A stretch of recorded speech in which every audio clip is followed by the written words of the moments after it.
Assalamualaikum warahmatullahi wabarakatuh. Waalaikumsalam. Alhamdulillahi rabbil alamin. Wassalatu wassalamu ala rasulihil amin wa ala alihi wa sahbihi wa man tabi'ahu bi ihsanin ila yaumiddin. Hadirin, saudaraku, saudariku, kaum muslimin dan muslimat yang dirahmati Allah Subhanahu wa taala. Kesempatan ini adalah kesempatan emas bagi kita semua. Duduk di salah satu rumah Allah Azza wa Jalla, kemudian akan mendengarkan beberapa ayat atau hadis Nabi sallallahu alaihi wasallam, yang mana Nabi sallallahu alaihi wasallam mengingatkan dalam satu hadisnya, majtama'a qaumun fi baitin min buyutillah. Suatu kaum berkumpul di rumah dari rumah-rumah Allah Azza wa Jalla. Apa yang mereka lakukan? Yatadarasuna kitabullah. Mereka dengar ayat-ayat Allah, dipelajari. Illa nazalat alaihimus sakinah. Melainkan pasti akan turun kepada mereka ketenangan. Maka jangan heran duduk di tempat-tempat yang dibacakan Quran atau dibacakan kadang-kadang hadis Nabi SAW, kadang-kadang bikin cepat ngantuk. Tidur di hotel belum tentu cepat tidur, tapi begitu duduk di majelis ilmu, ya, di masjid dibacakan Quran, cepat tidur. Saking tenangnya. Subhanallah. Illa nazalat alaihimus sakinah, turun ketenangan. Tapi di samping itu apa? Wa dzakarahumullahu fi man indah. Kita akan disebut oleh Allah di hadapan para malaikatnya. Di absen satu-satu ini, Mus'ab hadir, ya, Fani hadir, ini hadir, disebut semua kita ini. Dan yang absen lagi, yang nyebut kita adalah Allah tabaraka wa taala. Ini bukan sembarang yang menyebut kita ini, para hadirin. Coba kalau datang di pasar mungkin gak ada yang nyebut kita. Paling kenalan, si fulan, si anu ketemu di pasar, paling itu. Tapi kalau duduk di majelis seperti ini, Allah yang akan absen kita di hadapan malaikatnya. Subhanallah. Maka berbahagia para hadirin di tempat ini. Allah Subhanahu wa taala akan sebut kita dengan sebutan yang baik, yaitu orang-orang yang mendengarkan ayat-ayat Allah maupun akan mendengarkan beberapa hadis Nabi sallallahu alaihi wasallam. Kemudian juga kita sebagai muslim dan orang-orang yang berjalan berusaha di atas jalannya Nabi sallallahu alaihi wasallam, kita perbanyak kita untuk menyebut nama Nabi kita Muhammad sallallahu alaihi wasallam dengan bersalawat. Kenapa Nabi alaihi salatu wasallam sebutkan, aqrabukum minni majlisan yaumal qiyamah aktsarukum alayya salatan. Orang yang paling dekat tempat duduknya denganku hari kiamat yang paling banyak ngucapin salawat. Kita ini semua pengen dekat enggak dengan Rasul nanti hari kiamat? Kayaknya kurang semangat ini. Ya, apa semua kita pengen dekat dengan Rasul enggak hari kiamat? Pengen, para jamaah. Sekarang kalau ada orang terkenal, pengen kita bahkan minta tanda tangan. Kalau ini para jamaah, para hadirin yang dirahmati Allah Azza wa Jalla, dekat duduknya dengan Rasul di dalam surga. Subhanallah. Hadirin dirahmati Allah Subhanahu wa taala, pada kesempatan ini kita akan ambil tema yang cukup menarik dan insya Allah Azza wa Jalla bermanfaat buat kita semua. Dan ini menyentuh perkara apa? Hati kita, iman kita, keyakinan kita. Dan ini insya Allah akan menjadi apa? Ghidha al-qulub, menjadi gizinya hati kita, jiwa kita, yaitu yang berbicara atau yang berkaitan dengan zodiak. terjebak zodiak. Taib, zodiak kita perlu mengetahui apa definisinya. Apa arti zodiak? Kita hanya dengar di koran, ini zodiak. Dengar di majalah, zodiak. Zodiak disebutkan secara bahasa berasal dari kata Latin zodiacus. Berarti lingkaran hewan. Inilah yang melatar belakangi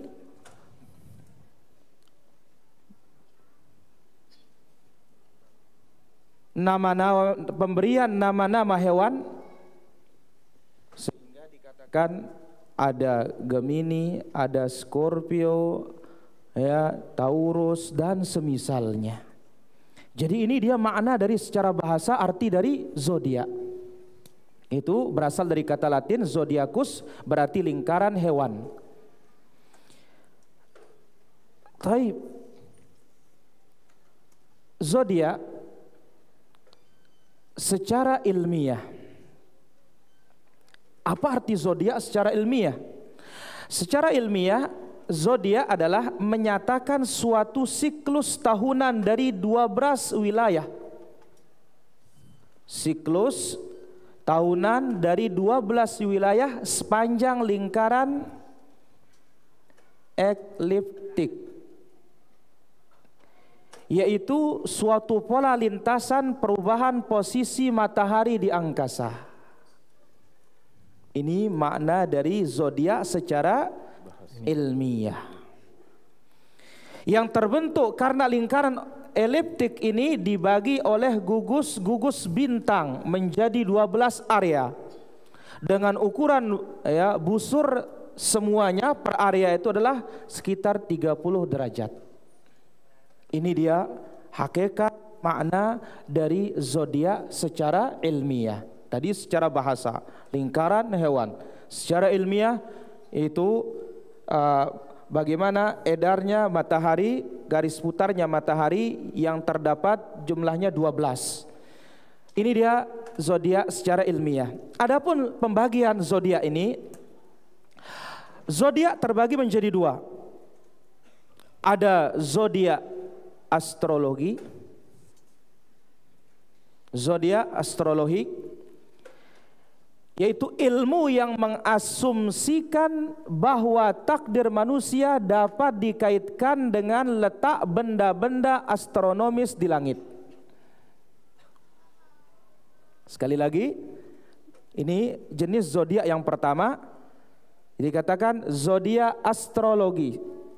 Ya, zodiak astrologi, ilmu yang mengasumsikan bahwa takdir manusia dapat dikaitkan dengan letak benda-benda astronomi yang di langit. Dan ini pula yang disebut oleh para ulama kita, ulama Islam. Dalam bahasa Islamnya dikatakan apa? Dalam bahasa Arabnya tanjim. Tanjim. Indonesianya zodiak. Jenis mempelajari atau jenis zodiak ini terbagi menjadi dua, seperti yang kita sebutkan. Ini namanya zodiak astrologi. Dalam bahasa Arabnya dikatakan, dalam bahasa Islamnya dikatakan ilmu ta'thir. Apa yang ada di langit? Perbintangan, planet-planet dan semisalnya. Dari sana dibaca keadaan apa yang bakalan terjadi di muka bumi ini. Berupa kalau terbit bintang ini hujan turun, bintang ini tenggelam ada yang meninggal, bintang ini muncul harga bakalan naik, bintang ini tenggelam pertanda bahwa pemimpin akan begini. Ini masuk dalam pembahasan zodiak astrologi. Kemudian yang kedua, zodiak astronomi. yaitu ilmu yang melibatkan pengamatan dan penjelasan kejadian yang terjadi di luar bumi. Sekali lagi, yang kedua adalah zodiak astronomi. Ini adalah ilmu yang melibatkan pengamatan dan penjelasan kejadian yang terjadi di luar bumi dan atmosfernya. Dalam bahasa Islamnya yang kedua ini dikatakan yaitu ilmu tanjim at-taysir. Yang kedua ini kita bisa mengetahui arah kiblat. Lihat bintang, oh kiblat hadap sini. Lihat bintang Indonesia di arah sini. Maka itu sebabnya orang-orang yang suka melaut, orang-orang dahulu sebelum adanya ilmu alat yang canggih seperti sekarang ini, adanya kompas, lebih-lebih hebat lagi adanya apa? GPS. Orang-orang terdahulu menggunakan ilmu astronomi yang kaitannya dengan pergeseran, yang berkaitannya dengan posisi bintang-bintang tertentu, menentukan arah kiblat atau menentukan arah satu daerah. Maka satu pengalaman, saya pernah berangkat masuk ke suatu kepulauan di daerah Sulawesi.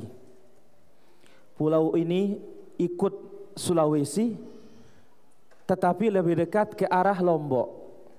Kita berjalan kurang lebih sekitar 10 jam menggunakan perahu penangkap ikan.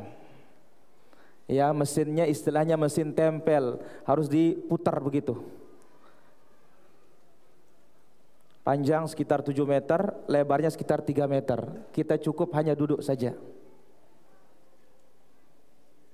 Berangkat malam, sampai di pulau itu siang sekitar jam 12. Kenapa kok bisa terjadi perjalanan begitu jauh? Seharusnya 10 jam. Malamnya istilah nahkodanya dikatakan apa katanya?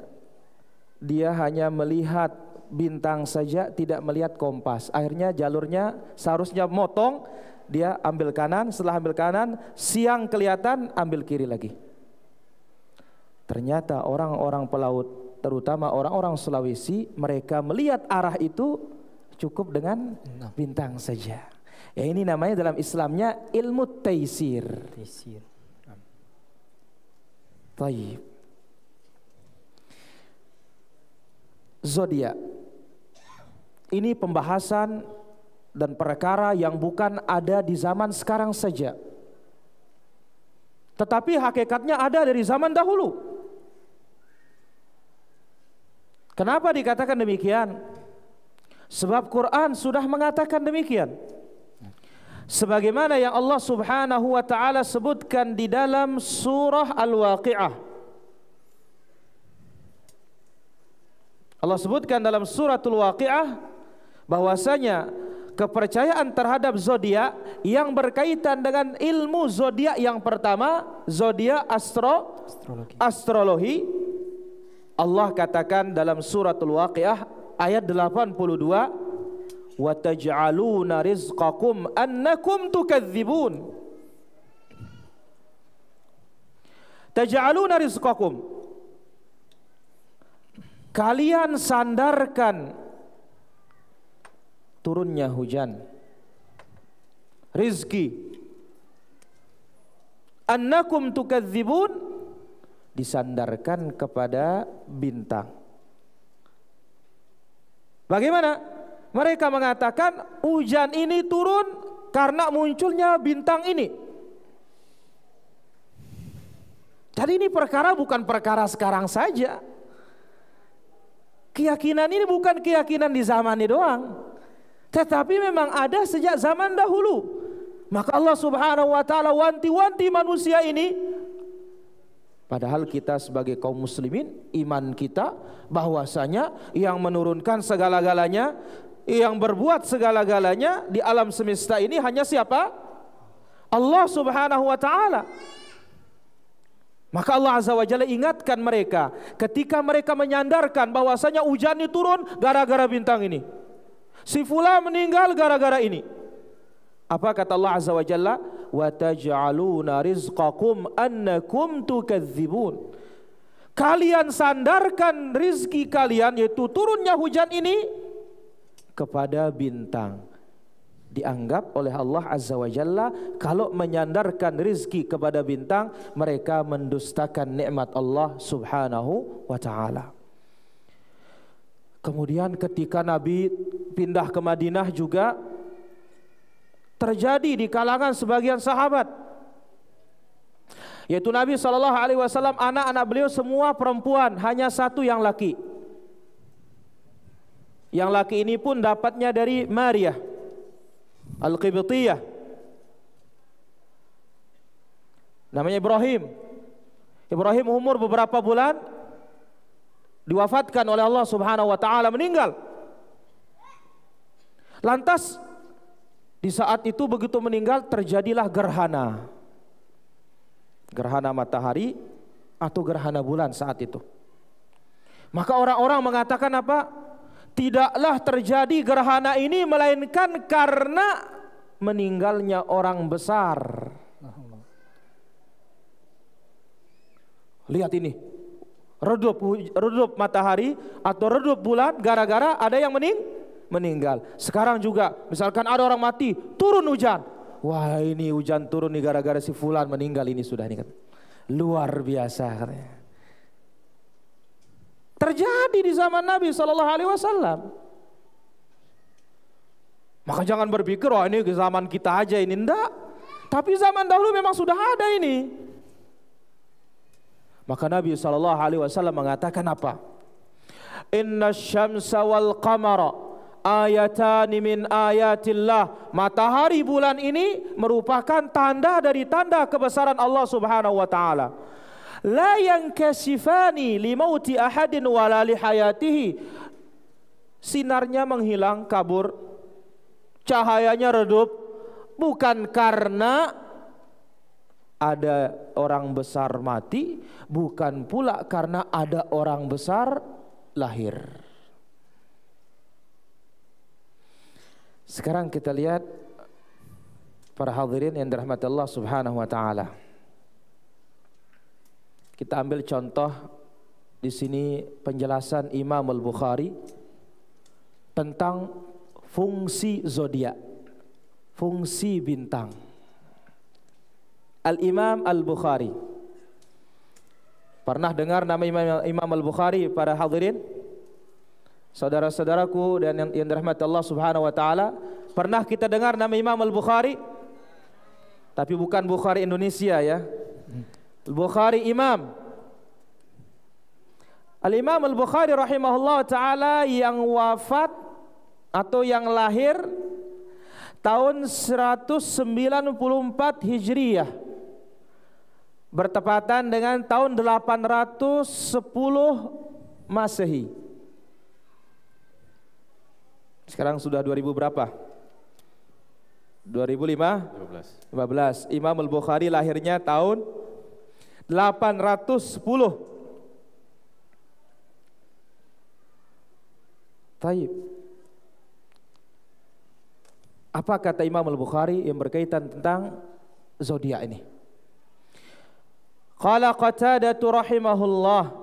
Imam Al-Bukhari mengatakan di dalam sahihnya. Sahih Al-Bukhari adalah yang kita ketahui kitab yang paling sahih setelah Al-Quran. Namanya apa? Sahih Al-Bukhari.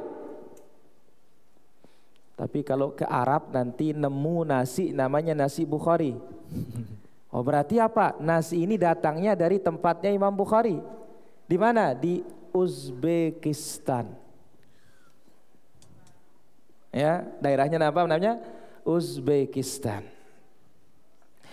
Al-Imam Al-Bukhari mengatakan di dalam kitabnya, Qatadah ibn Di'amah As-Sudusi Al-Basri mengatakan, khalaqallahu hadhihi nujum li thalath. Allah Subhanahu wa ta'ala menciptakan bintang ini dengan 3 fungsi. Allah ciptakan bintang zodiak ya, dengan 3 fungsi.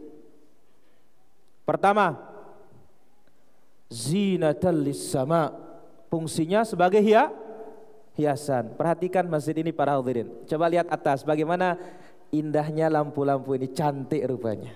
Sekarang kalau langit tanpa bintang bagaimana? Langit tanpa bulan bagaimana rupanya dunia kita? Gelap. Bahkan nanti tanda kiamat, apa kata Nabi sallallahu alaihi wasallam? Akan terjadi salas khusufat, 3 gerhana total. Khasfun fil masyriq, negeri timur akan gelap. Wa khasfun fil maghrib, negara maghrib, Maroko semisalnya, gelap. Wa khasfun fi jaziratil Arab, negara Arab gelap. Kenapa? Lampunya pada padam semua. Padam semua. Maka Allah Subhanahu wa taala jadikan bintang ini yang pertama apa? Zinatal lis-sama, sebagai hiasan. Yang belum menikah, yang sudah menikah, khususnya apa katanya kepada istrinya? Engkau bagaikan rembulan, mesti ngelihat atas. Engkau bintangnya. Indah para jamaah. Hal ini dibuktikan dalam firman Allah Azza wa Jalla suratul Mulk ayat yang kelima. Apa kata Allah Azza wa Jalla? Walaqad zayyana as-samaa'a ad-dunya bimasabih. Kami hiasi langit pertama ini dengan lampu-lampu. Apa lampunya? Bintang. Bintang. Kumpulan-kumpulan planet ini dinamakan apa? Galaksi ini jumlahnya berapa? Allahu a'lam berapa jumlahnya. Dan di sini ada suatu hal yang menakjubkan. Allah Subhanahu wa taala sebut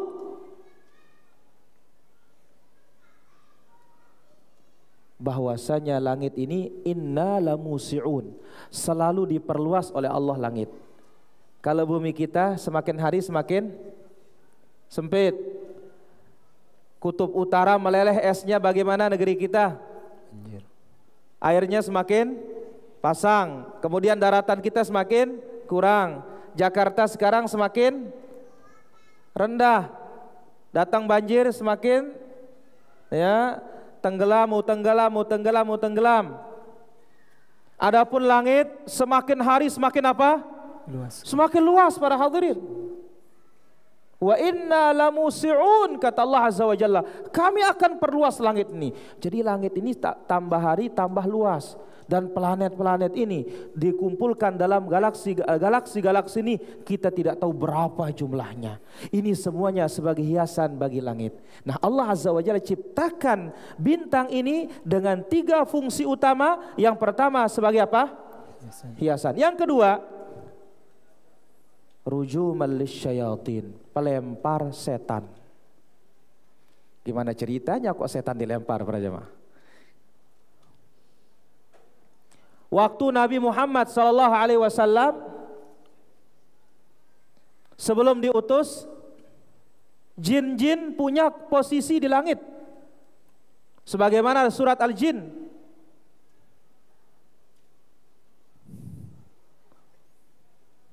Allah Subhanahu wa taala sebutkan, kunna naq'udu minha maqa'ida lis-sam'i. Dahulu kami di langit punya posisi duduk. Apa firman Allah didengar. Apa yang Allah suruh akan terjadi di muka bumi didengar. Tapi begitu Nabi Muhammad SAW sudah diangkat menjadi nabi dan rasul, umur berapa? Umur berapa Nabi Muhammad diangkat menjadi nabi dan rasul? Berapa? 40 tahun para jemaah. 40 tahun ini kenapa 40 tahun disebut oleh para ulama kita? Manusia ini dari 0 hari di bawah. Terus naik grafiknya, terus 25, 30, 35, 40. Begitu pas 40 puncaknya. 41 grafiknya turun lagi. 42, 43, 44, 45, 46, 47 sampai 50, 55, 60 sudah mendekati tanah. Ya, maka jangan heran orang-orang tua kadang-kadang dikerjain sama anak muda, "Bapak, sini sudah bau tanah," katanya. Ya. Karena kita memang umur umat Nabi Muhammad antara berapa? 60 sampai 70. Terus begitu kita punya umur, ada yang 80, ada yang 90, bahkan ada yang 100. Kalau sudah 100 kembali seperti bayi. Bagaimana bayi? Bayi dimandiin, pakein popok, ya, terus giginya nggak ada. Sekarang ya, begitu sudah sampai kita punya umur ya, misalkan 100 tahun, 105, ada yang sampai 105 para jamaah, ya para hadirin, yaitu jalan nggak bisa, akhirnya tidur di kasur saja. Anak di sini gantiannya untuk bakti sekarang. Nah, Nabi SAW ketika berumur 40, karena ini adalah di saat sempurnanya pemikiran manusia dan badannya, di saat dia sangat kuat. Nah, Nabi SAW begitu diutus menjadi Nabi dan Rasul, para setan-setan, jin-jin tidak lagi bisa naik ke langit, tidak ada akses sudah. Akhirnya mereka kalau naik ke langit itu saling naiki punggung. Satu yang injak yang satu, satu yang injak yang satu. Akhirnya berusaha mendengar apa berita yang mau turun ke bumi. Begitu mendekat di langit, dilempar. Maka kalau malam kelihatan apa? Bintang jatuh. Meteor. Itu adalah bola-bola api yang Allah gunakan untuk melempar jin-jin yang ingin mencuri pendengaran apa yang akan terjadi di muka bumi. Ini fungsi kedua para hadirin. Yang ketiga, alamat sebagai tanda untuk menentukan arah, sebagaimana kita sebutkan tadi, ya, orang-orang yang melaut ketika kehilangan arah, kompasnya tidak terpakai, GPS-nya tidak jalan, pakai apa? Bintang. Maka penting belajar bintang. Tapi apa? Ilmu astronominya. Taib. Berdasarkan apa yang disebut oleh Allah Azza wa Jalla dalam surat Al-An'am ayat 97. Apa kata Allah Azza wa Jalla? Wa huwa alladzi ja'ala lakumun nujum. Allah Azza wa Jalla menjadikan bagi kalian bintang-bintang. Litahtadu biha fi dhulumatil barri wal bahr. Sebagai hidayah, sebagai petunjuk bagi kalian di tengah gelapnya al-bar, daratan, wal bahar, atau di tengah gelapnya lautan. Loh, darat bisa gelap kapan? Kalau nggak ada bulan.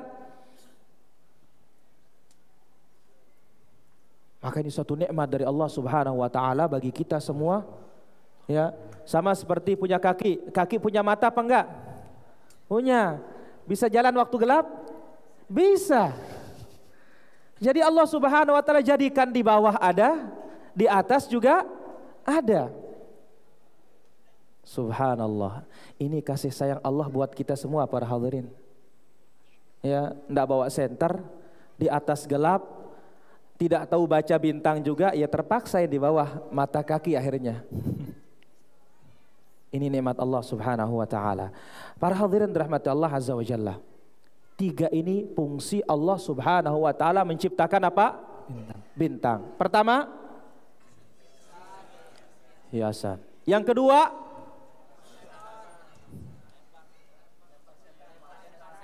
pelempar jin dan syaitan yang ingin naik ke langit karena sudah tidak ada akses. Yang ketiga, penentuan arah. Lalu apa kata beliau di sini? Imam Qatadah dibawakan oleh ulama hadis kita, Imam Al-Bukhari. Apa kata beliau? Faman ta'awwala fiha ghaira dzalik faqad akhta'a. Barang siapa yang berkeyakinan bahwasanya bintang zodiak punya fungsi lebih dari 3, barang siapa yang berkeyakinan bintang-bintang ini punya fungsi lebih dari 3, faqad akhta'a wa adha'a nasibahu. Ini adalah kesalahan dan telah menyia-nyiakan umurnya, wa takallafa ma la ilma lahu bihi, telah memaksakan diri belajar sesuatu yang dia tidak pernah untuk mendapatkan ilmunya. Maka hadirin dirahmati Allah azza wa jalla,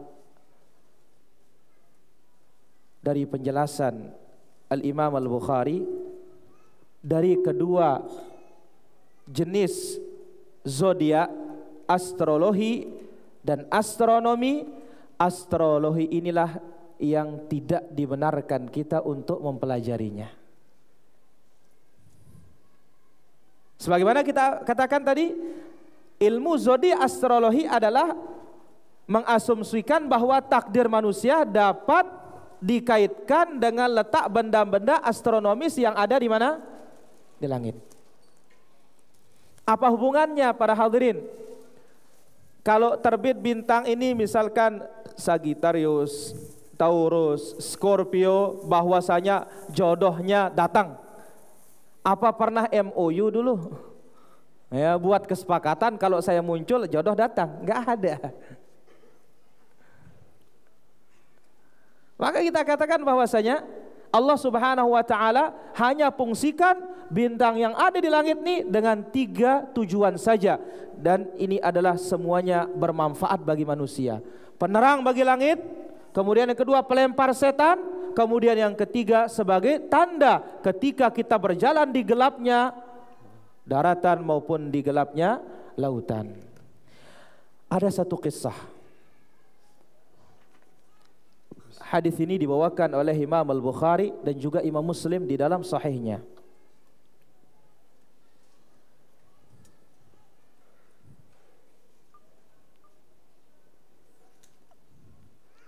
Ada seorang sahabat namanya Zaid ibn Khalid Al-Juhani.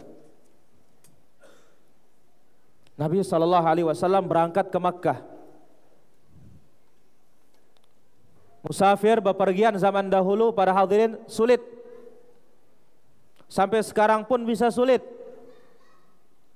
Sampai disebut oleh Nabi SAW dalam hadis yang diriwayatkan oleh Imam Al-Bukhari dan Muslim, as-safaru qit'atun minal adzab. Bepergian itu adalah sepotong dari siksa. Potongan dari siksa Allah. Potongan dari siksa Tuhan. Kenapa? Kalau lagi bepergian makan sulit apa enggak? Sulit. Satu.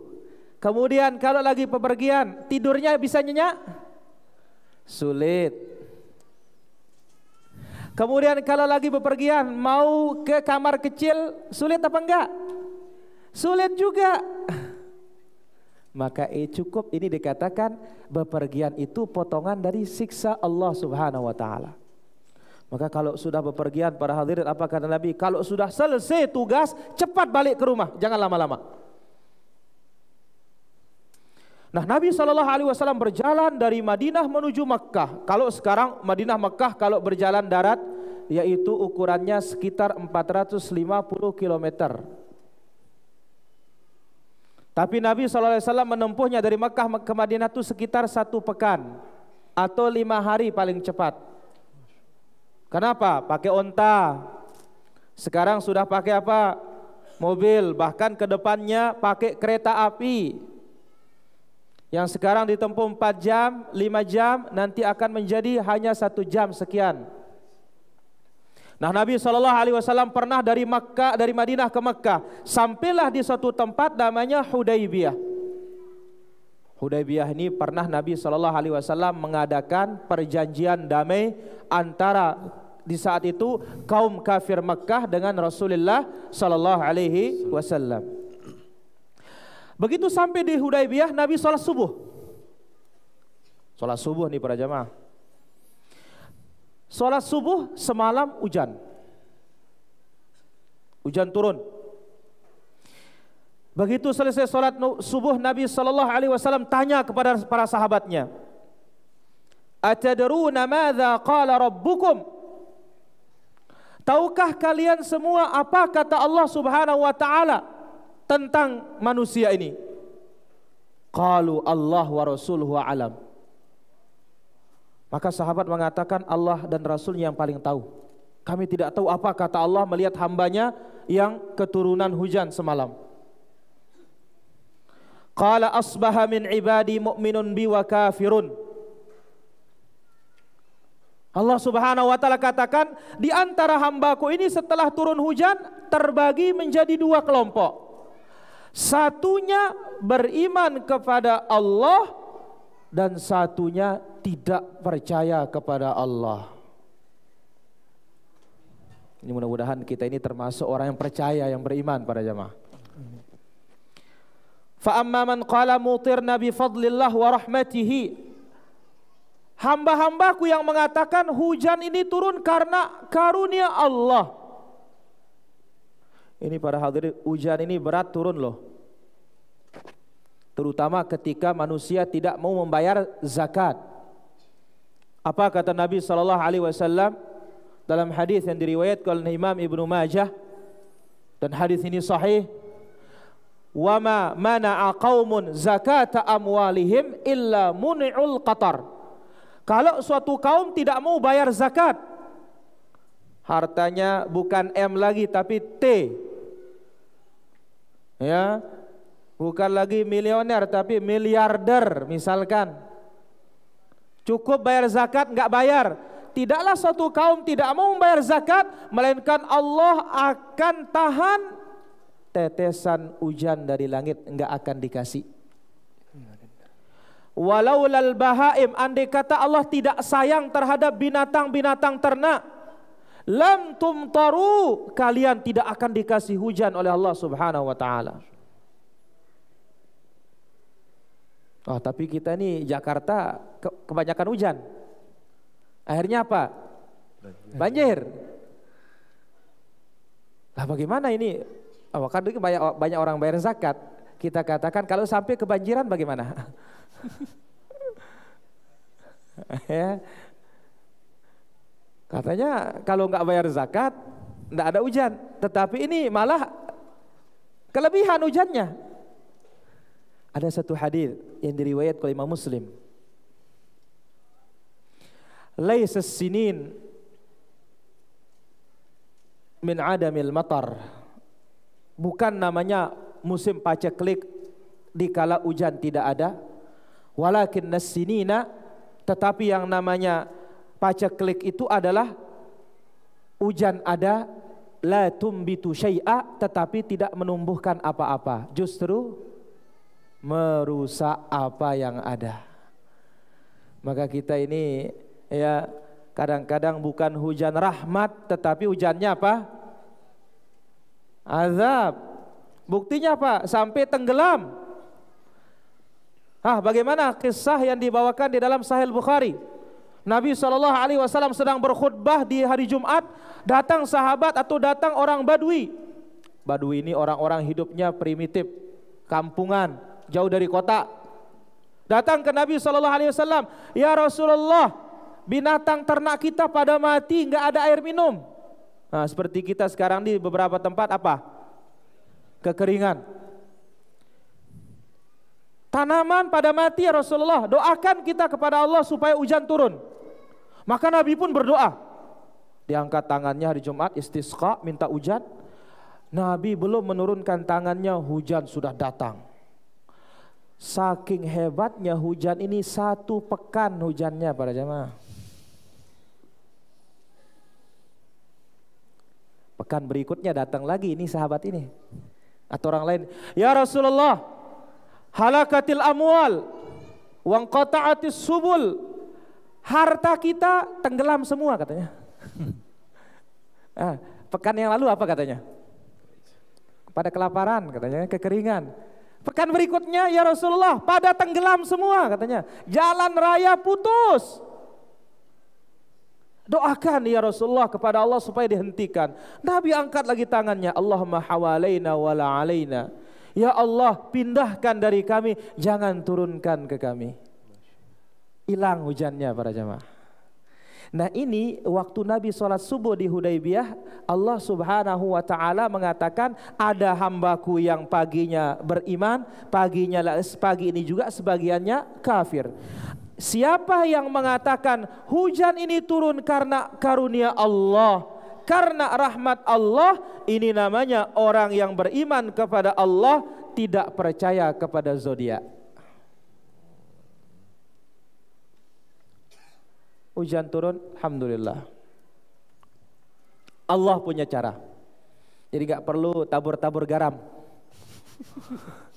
Ya, kita ini tabur garam, tetapi apa? Lupa istisqa. Nabi SAW minta. Kemudian juga para hadirin, ketika hujannya banyak, nggak perlu cara susah juga. Minta lagi kepada Allah, ya Allah hentikan hujannya, pindah dia. Hadis ini Nabi SAW mengatakan demikian, hambaku yang mengatakan, yaitu kata Allah Azza wa Jalla, hambaku yang mengatakan hujan turun karena rahmat Allah, karena karunia Allah, ini adalah orang yang beriman kepada Allah dan tidak percaya kepada zodiak. Wa amma man qala, adapun orang-orang yang mengatakan mutirna binau'i kaza wa kaza, hujan turun karena bintang ini, ya, Aries kah, Scorpio kah, atau apakah namanya yang ada kaitannya dengan hujan. Siapa yang mengatakan demikian, fadzalika kafirun bi mu'minun bil kawakib, ini namanya ingkar kepadaku yang nurunin hujan, percayanya kepada zodiak. Hadis ini hadisnya sahih sebagaimana dikeluarkan oleh Al-Imam Al-Bukhari, demikian juga dikeluarkan oleh Al-Imam Muslim rahimahumallahu taala rahmatan wasi'ah. Pada kesempatan lain, hadisnya diriwayatkan oleh Imam Muslim. Masih tentang zodiak juga ini. Nabi SAW mengatakan, arba'un fi ummati min amril jahiliyah la yatrukunahunna. Ada 4 perkara yang ada di tengah-tengah umatku ini adalah di antara perbuatan-perbuatan orang-orang zaman jahiliyah. Tidak akan ditinggalkan oleh mereka. Oh ini berat nih para hadirin. 4 ini terjadi di zaman sebelum Nabi diutus, akan tersisa pada umat Islam. Sulit ditinggalkan. Maka mudah-mudahan kita termasuk nih orang-orang yang bisa meninggalkannya. Karena ini adalah amalan-amalannya orang-orang zaman jahiliyah. Pertama apa? Al-fakhru bil ahsab, membanggakan nasabnya. Membanggakan nasabnya. Kalau di Lombok itu, kalau bangsawan namanya lalu, tapi bukan lalu lintas ya. Ya. Kalau kita masuk di Jawa apa namanya? Anjengan. Raden. Raden. Masuk lagi ke Arab sana namanya Ashraf, atau dikatakan Sadah, Sayyid. Kalau bangga, ini adalah caranya orang-orang jahiliyah, masih terkontaminasi kita ini. Satu. Yang kedua, watta'nu fil ansab, sekaligus mencela nasab orang, keturunan orang. Ya, otomatis pasangannya ini para hadirin. Saya ini tahu nggak darah biru? Lu darah apa? Darah merah. Pasangannya ini. Ini terjadi loh para jamaah di hadapan sahabat. Siapa? Yaitu orang-orang menanyakan Salman Al-Farisi dari Persia. Salman dari mana ente katanya? Dari mana? Ini kita ini orang Quraisy, orang yang paling tinggi nasabnya. Akhirnya Nabi dengar berita ini, Nabi marah. Apa kata Nabi SAW? Abi da'wal jahiliyah wa ana baina adhhurikum. Apakah kalian mau menghidupkan semboyan-semboyan jahiliyah sementara aku masih hidup? Da'uha fa innaha muntinah. Tolong dibuang karena ini busuk di hadapan Islam. Akhirnya Salman dikatakan oleh Nabi Ibnul Islam. Salman bisa naik pangkatnya, derajatnya.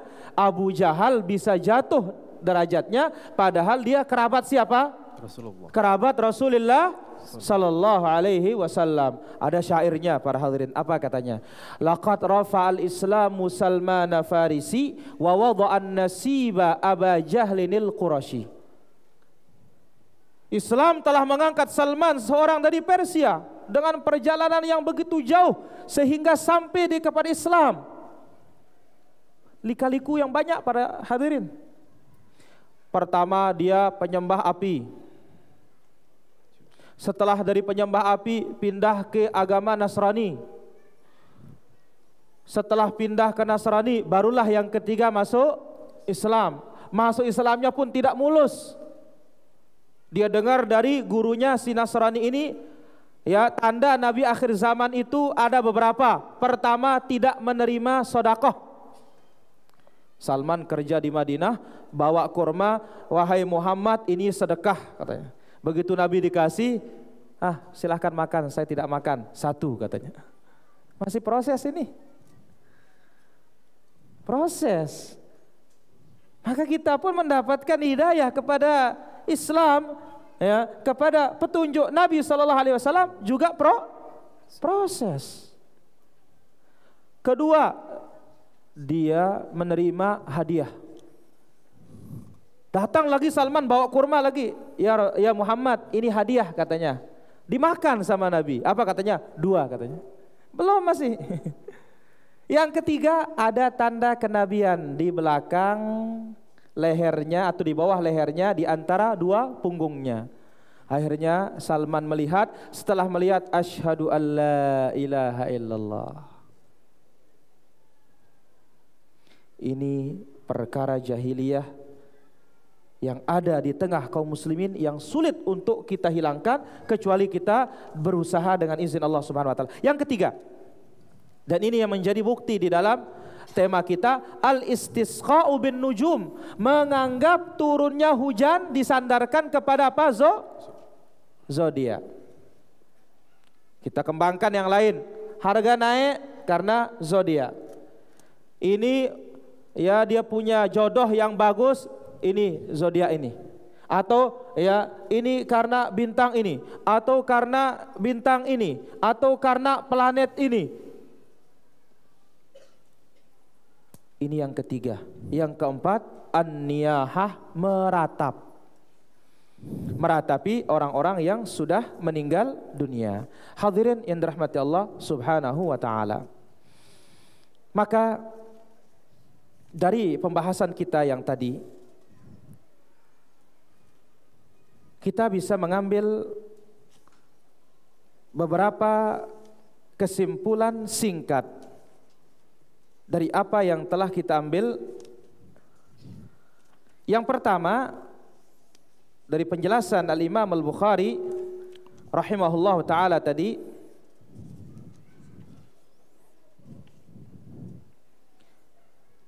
Allah Subhanahu wa ta'ala punya hikmah menciptakan bintang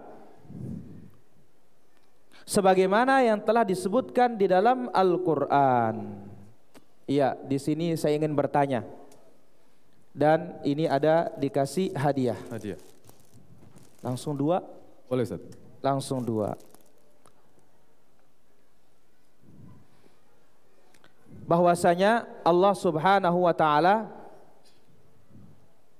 menciptakan segala-galanya, tidak pernah ada yang sia-sia. Salah satunya adalah diciptakannya bintang, zodiak. Lantas telah disebutkan oleh Allah bahwasanya fungsi dari bintang ini ada 3. Sebutkan ketiganya dan sebutkan kalau lebih dari 3 apa hukumnya. Ini Ustaz. Antum yang pilih Ustaz atau gimana Ustaz? Sebentar. Antum yang pilih Ustaz, silakan Ustaz. Banyak nih. Silakan pilih Ustaz. Hah? Silakan dipilih. Iya, banyak yang kita pilih. Kita pilih yang jauh-jauh dulu. Boleh. Kita pilih yang jauh-jauh. Tapi bukan dari Lombok juga Ustaz ya. Oh jangan, KKN kita.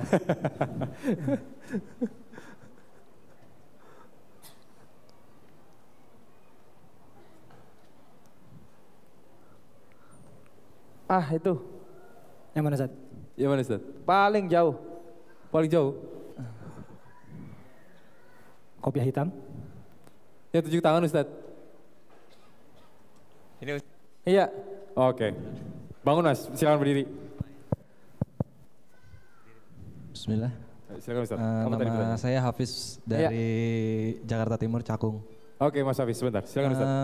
Yang pertama itu Allah menciptakan bintang, fungsinya pertama untuk sebagai hiasan di langit. Nah, Yang kedua itu untuk melempar jin atau setan yang mencoba mencuri berita dari langit sebelum Rasulullah SAW diutus menjadi Nabi dan Rasul. Lalu yang ketiga itu sebagai penunjuk arah. penunjuk arah. Arah. Ya, sudah kita katakan bahwasanya 3. Jadi pertama hiasan langit, kemudian yang kedua pelempar setan, kemudian yang ketiga penunjuk arah. Sudah selesai pertanyaan yang pertama. Selanjutnya lanjutan tadi. Kalau lebih dari 3 itu bagaimana hukumnya? Imam Bukhari mengatakan bahwa jika ada orang yang percaya bahwa bintang memiliki fungsi lebih dari 3, maka ia telah menyia-nyiakan waktunya untuk sesuatu yang tidak akan diperoleh ilmunya. Masya Allah. Kalau Alhamdulillah. Mari. Silakan dibantu temannya mungkin. Ya. Tolong. Barakallahu fiik. Masya Allah. 2 orang telah siap-siap untuk lebaran Idul Adha insya Allah. Ustadz, ada lanjutan materi Ustadz? Oke, ya. Ada Ustadz, ada telepon, boleh diangkat Ustadz? Silakan. Ini belum ada sesi tanya jawab, udah ada yang nelpon ini. Halo. Assalamualaikum Ustaz. Waalaikumsalam warahmatullahi wabarakatuh. Nama Ana Iqbal.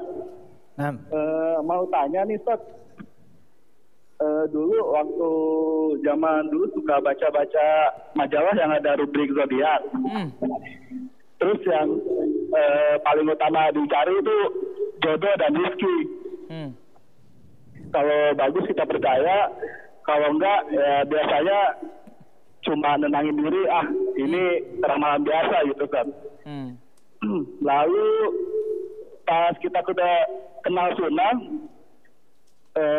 pertanyaannya apakah hijrah kita menjadi taubat keseluruhan maksiat yang lalu? Terus kalau kita lupa taubat kayak zodiak, apa nanti diazab dalam bentuk mensyirikan Allah dan kekal di neraka? Syukran Ustaz. Assalamualaikum warahmatullahi wabarakatuh. Waalaikumsalam warahmatullahi wabarakatuh. Ustaz, jelas Ustaz pertanyaan? Iya. Pertanyaannya begini. Dulu ya sebelum kita hijrah sering baca majalah. Majalah paling dilihat zodiaknya, baca buku koran ada zodiaknya. Kalau lagi pas cocok dengan keinginan kita, percaya. Kalau nggak cocok, aduh ini kan hanya ramalan saja. Diabaikan begitu saja. Akhirnya sekarang kita hijrah sudah. Tetapi di samping itu dulu kita pernah nyimeng mungkin ya. Pernah mabuk mungkin dan semisalnya. Dan sekarang kita hijrah sudah. Apakah cukup dengan satu tobat saja semuanya itu? Sehingga kalau kita diwafatkan oleh Allah Subhanahu wa taala, Allah Subhanahu wa taala bisa mengampuni seluruh dosa kita. Kita katakan pertama bahwasanya man taba taballahu alaihi. Siapa yang sudah kembali kepada Allah Azza wa Jalla, Allah terima taubatnya.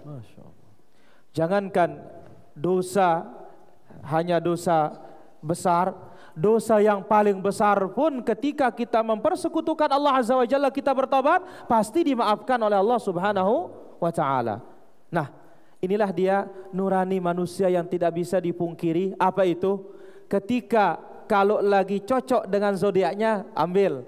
Tapi kalau lagi gak cocok, wah ini hanya sebatas ramalan saja. Berarti apa? Insya Allah ini punya nurani atau punya jiwa yang bakalan mendapatkan hidayah sehingga dapat hijrah ke jalan Allah Subhanahu wa Ta'ala yang benar. Jadi kita katakan bahwasanya kalau dia sudah bertaubat kepada Allah Azza wa Jalla, tetapi ingat dengan taubatan nasuh, dengan taubat yang sesungguhnya dengan beberapa kriteria dan syarat. Pertama, menyesal. Nyesal banget. Yang kedua, tidak berangan-angan untuk kembali, untuk melaksanakannya. Yang ketiga, kalau masih cabut diri, jangan lagi tetap di atasnya. Hentikan. Jangan mengatakan tinggal sehari saja. Baca yang kali ini aja, edisi hari ini saja. Jangan-jangan setelah baca datang malaikat maut, cabut. Namanya malaikat maut tidak ada kompromi. Lihat bagaimana kisahnya Nabi Musa. Nabi Musa didatangi sama malaikat maut. Tapi malaikat mautnya seperti manusia biasa. Dia mau cabut nyawa Nabi Musa marah. Tampar dia, keluar matanya malaikatnya. Masya Allah. Ini para jamaah, para hadirin, bagaimana kuatnya Nabi Musa kalau begini ya. Malaikat ditampar sampai keluar matanya, bola matanya keluar. Lapor kepada Allah Subhanahu wa Ta'ala, ya Allah, ternyata engkau utus aku kepada hamba yang tidak mau mati. Nah, ini kan peristiwa ini tidak terulang kembali, hanya Nabi Musa yang bisa menampar malaikat maut. Kita mau nampar siapa? Maka kita katakan taubatan nasuh, dengan kita menyesal, kemudian jangan bertekad untuk kembali, kemudian kita cabut diri kita dari perbuatan tersebut, kemudian dengan ikhlas karena Allah Subhanahu wa Ta'ala, bukan karena penyakit, ya, bukan karena sudah nggak bisa beli majalah, akhirnya nggak ada duit, sudah berhenti, sudah tobat, sudah. Maka benar-benar ikhlas karena Allah Subhanahu wa Ta'ala, maka Allah Azza wa Jalla akan ampuni dosa-dosa kita semuanya. Intinya adalah dari setiap pertaubatan adalah kita membutuhkan syarat tersebut dan benar-benar taubat yang ikhlas karena Allah Subhanahu wa Ta'ala. Nah, Ustaz. Iya. Adapun nanti tadi dikatakan beliau pernah percaya zodiak dan Ustadz mengatakan mungkin dia pernah melakukan mabuk, percaya zodiak dan lain-lain. Ini taubatnya cukup satu atau spesifik satu-satu? Saya dulu pernah ini, pernah itu. Baik.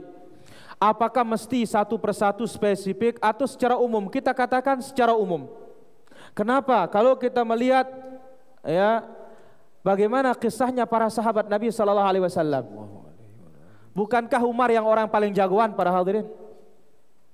Para sahabat-sahabat yang dahulu bagaimana mereka? Sampai dikatakan oleh Ja'far bin Abi Thalib atau salah seorang sahabat, ya, salah seorang sahabat mengatakan, inna kunna fi jahiliyatin wa syarrin. Kami dahulu berada di zaman jahiliyah dan berada di zaman keburukan. Al-qawiyyu minna ya'kulud dha'if. Yang kuat memakan yang lemah. Wa naqta'ur rahim, kami suka memutuskan hubungan kekerabatan. Wa nasyrabul khumur, kami suka minum khamar. Faja'ana Allah bihadzal khair, lalu Allah datangkan Islam dan mereka kembali kepada Islam. Jadi enggak mesti butuh satu-satu tobatnya, tapi dengan tobat nasuha dengan kriteria yang tadi sudah cukup. Inilah dia gampangnya orang kembali kepada Islam. Dan ini hebatnya ya agama Islam. Ini agama Allah Subhanahu wa Ta'ala. Tidak mesti satu persatu harus ditobatin. Ya Allah, aku tobat dari ini. Cukup dengan kita jujur kembali ke jalannya, dihapus semuanya. Masya Allah. Masya Allah. Dan inilah dia menunjukkan bagaimana Allah Maha Pengampun, Maha Penyayang.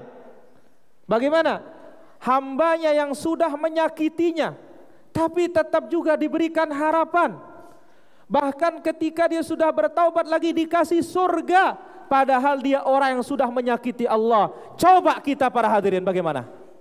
Ada yang sudah nyakiti kita, dipukul kita, dihajar kita, lantas dia minta maaf. Apakah urusan kamu dengan Allah? Saya tidak akan maafkan kamu.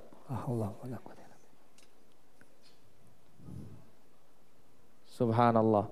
Maka karunia Allah itu sangat luas. Sampai Allah katakan apa? Qul li ibadiyalladzina asrafu ala anfusihim la taqnatu min rahmatillah. Katakan kepada hamba-hambaku yang bergelimang dalam dosa, yang tenggelam dalam dosa, jangan putus asa. Innallaha yaghfirudz dzunuba jami'a. Allah mengampuni seluruh macam bentuk dosa. Asal ada keinginan kita untuk membenah di diri kita dan mau kembali kepada Allah Subhanahu wa taala. Sampai disebutkan dalam hadis, "Innallaha yabsutu yadahu bil-lail liyatubu musii'an nahar." Allah buka tangannya selebar-lebarnya untuk menerima tobat hambanya, dibuka malam hari agar hambanya yang bermaksiat siang hari bertaubat kepadanya. Dibuka tangannya Allah di siang hari agar hambanya yang malam hari yang maksiat bisa bertobat di siang harinya. Maka kita katakan para hadirin dirahmati Allah Azza wa Jalla, Allah menginginkan dari kita semua masuk surga. Tetapi kita saja yang tidak mau. Apa kata Nabi SAW? Kullu ummati yadkhulunal jannah illa man aba. Semua umatku masuk surga kecuali yang tidak mau masuk surga. Kan aneh para jamaah. Semua umatku masuk surga kecuali yang tidak mau. Sekarang kita katakan Masjid Nurul Iman bagi-bagi duit 1 juta per orang. Ada yang nggak mau? Nggak usah 1 juta, 1 miliar. Masya Allah. Nggak usah 1 miliar, 1 T. Kalau ada lagi selanjutnya dibagi misalkan. Enggak ada yang ketinggalan para jamaah. Ini surga yang tidak bisa dibayar. Apa kata Nabi SAW? Kudungnya bidadari surga, kudungnya saja yang kecil penutup kepalanya, ini khairum minad dunya wa ma fiha, lebih baik dari dunia dan seisinya. Ini kita dikasih kalau masuk surga berapa bidadari ini para jamaah.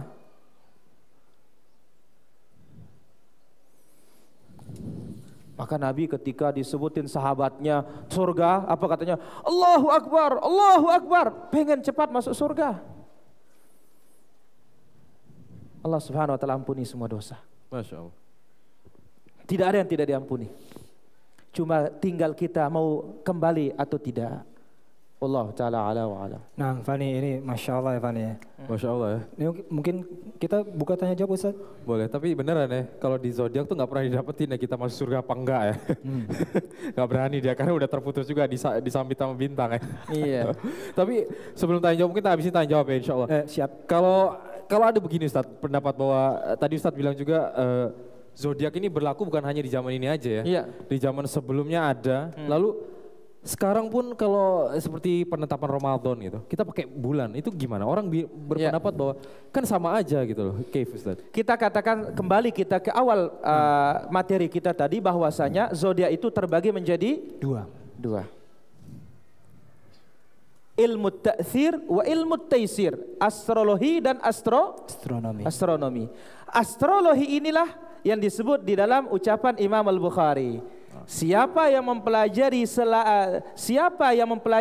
lebih dari 3 fungsi tersebut, maka dia telah menyia-nyiakan umurnya dan menyia-nyiakan nasibnya dan bagiannya dalam agama ini.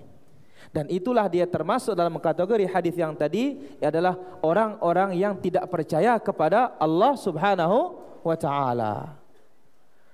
Adapun ilmu taisir, perbintangan, astronomi yang kaitannya dengan hububur rih, bertiupnya angin, atau kaitannya dengan bulan, dengan melihat bulan atau manazil al-qamar, posisi terbitnya, garis edarnya dan semisalnya, ini masuk ke dalam perkara yang mubah untuk dipelajari. Memang para ulama kita berbeda pendapat dalam masalah ini, sampai disebutkan sebagian tidak membolehkan, tetapi Imam Ahmad dan yang lainnya mengatakan boleh. Karena apa? Ini bukanlah bagian dari ilmu ghaib, mengaku diri mengetahui yang gaib, tetapi hanya memperkirakan, kemudian dengan penglihatan dipastikan bulan terbit atau tidaknya. Lebih-lebih dengan kecanggihan alat sekarang para hadirin bisa dipantau. Contoh adanya perakiraan cuaca.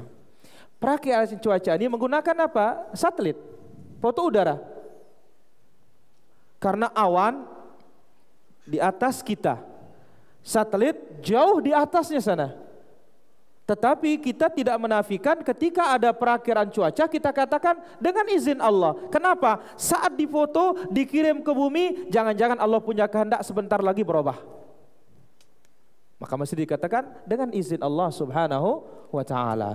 Maka ya mempelajari perbintangan atau bulan yang kaitannya dengan garis edarnya, kemudian penentuan Ramadan dengan melihatnya dan semisalnya, ini bagian dari yang mubah untuk dipelajari, bukan bagian dari yang tidak diperbolehkan, yaitu zodiak astrologi, tetapi masuk dalam kategori zodiak astronomi. Nah, alhamdulillah sekarang Fani itu udah dirubah ya. Tahun 90-an itu ramalan cuaca Ustadz ya. Sekarang jadi berubah jadi perakiraan cuaca. Alhamdulillah. Masya Allah, benar. Baik, Boy, silakan Pan Boy. Oke, silakan yang ada mau bertanya. Untuk ikhwannya silakan boleh bertanya langsung. Silakan. Berdiri, nanti ada mic-nya. Kita pernah ketemu juga ya sebelumnya ya. Masya Allah, silakan. Sebentar di mic-nya dulu biar lebih jelas insyaallah. Taib, silakan berdiri. Taib Ustaz. Ya.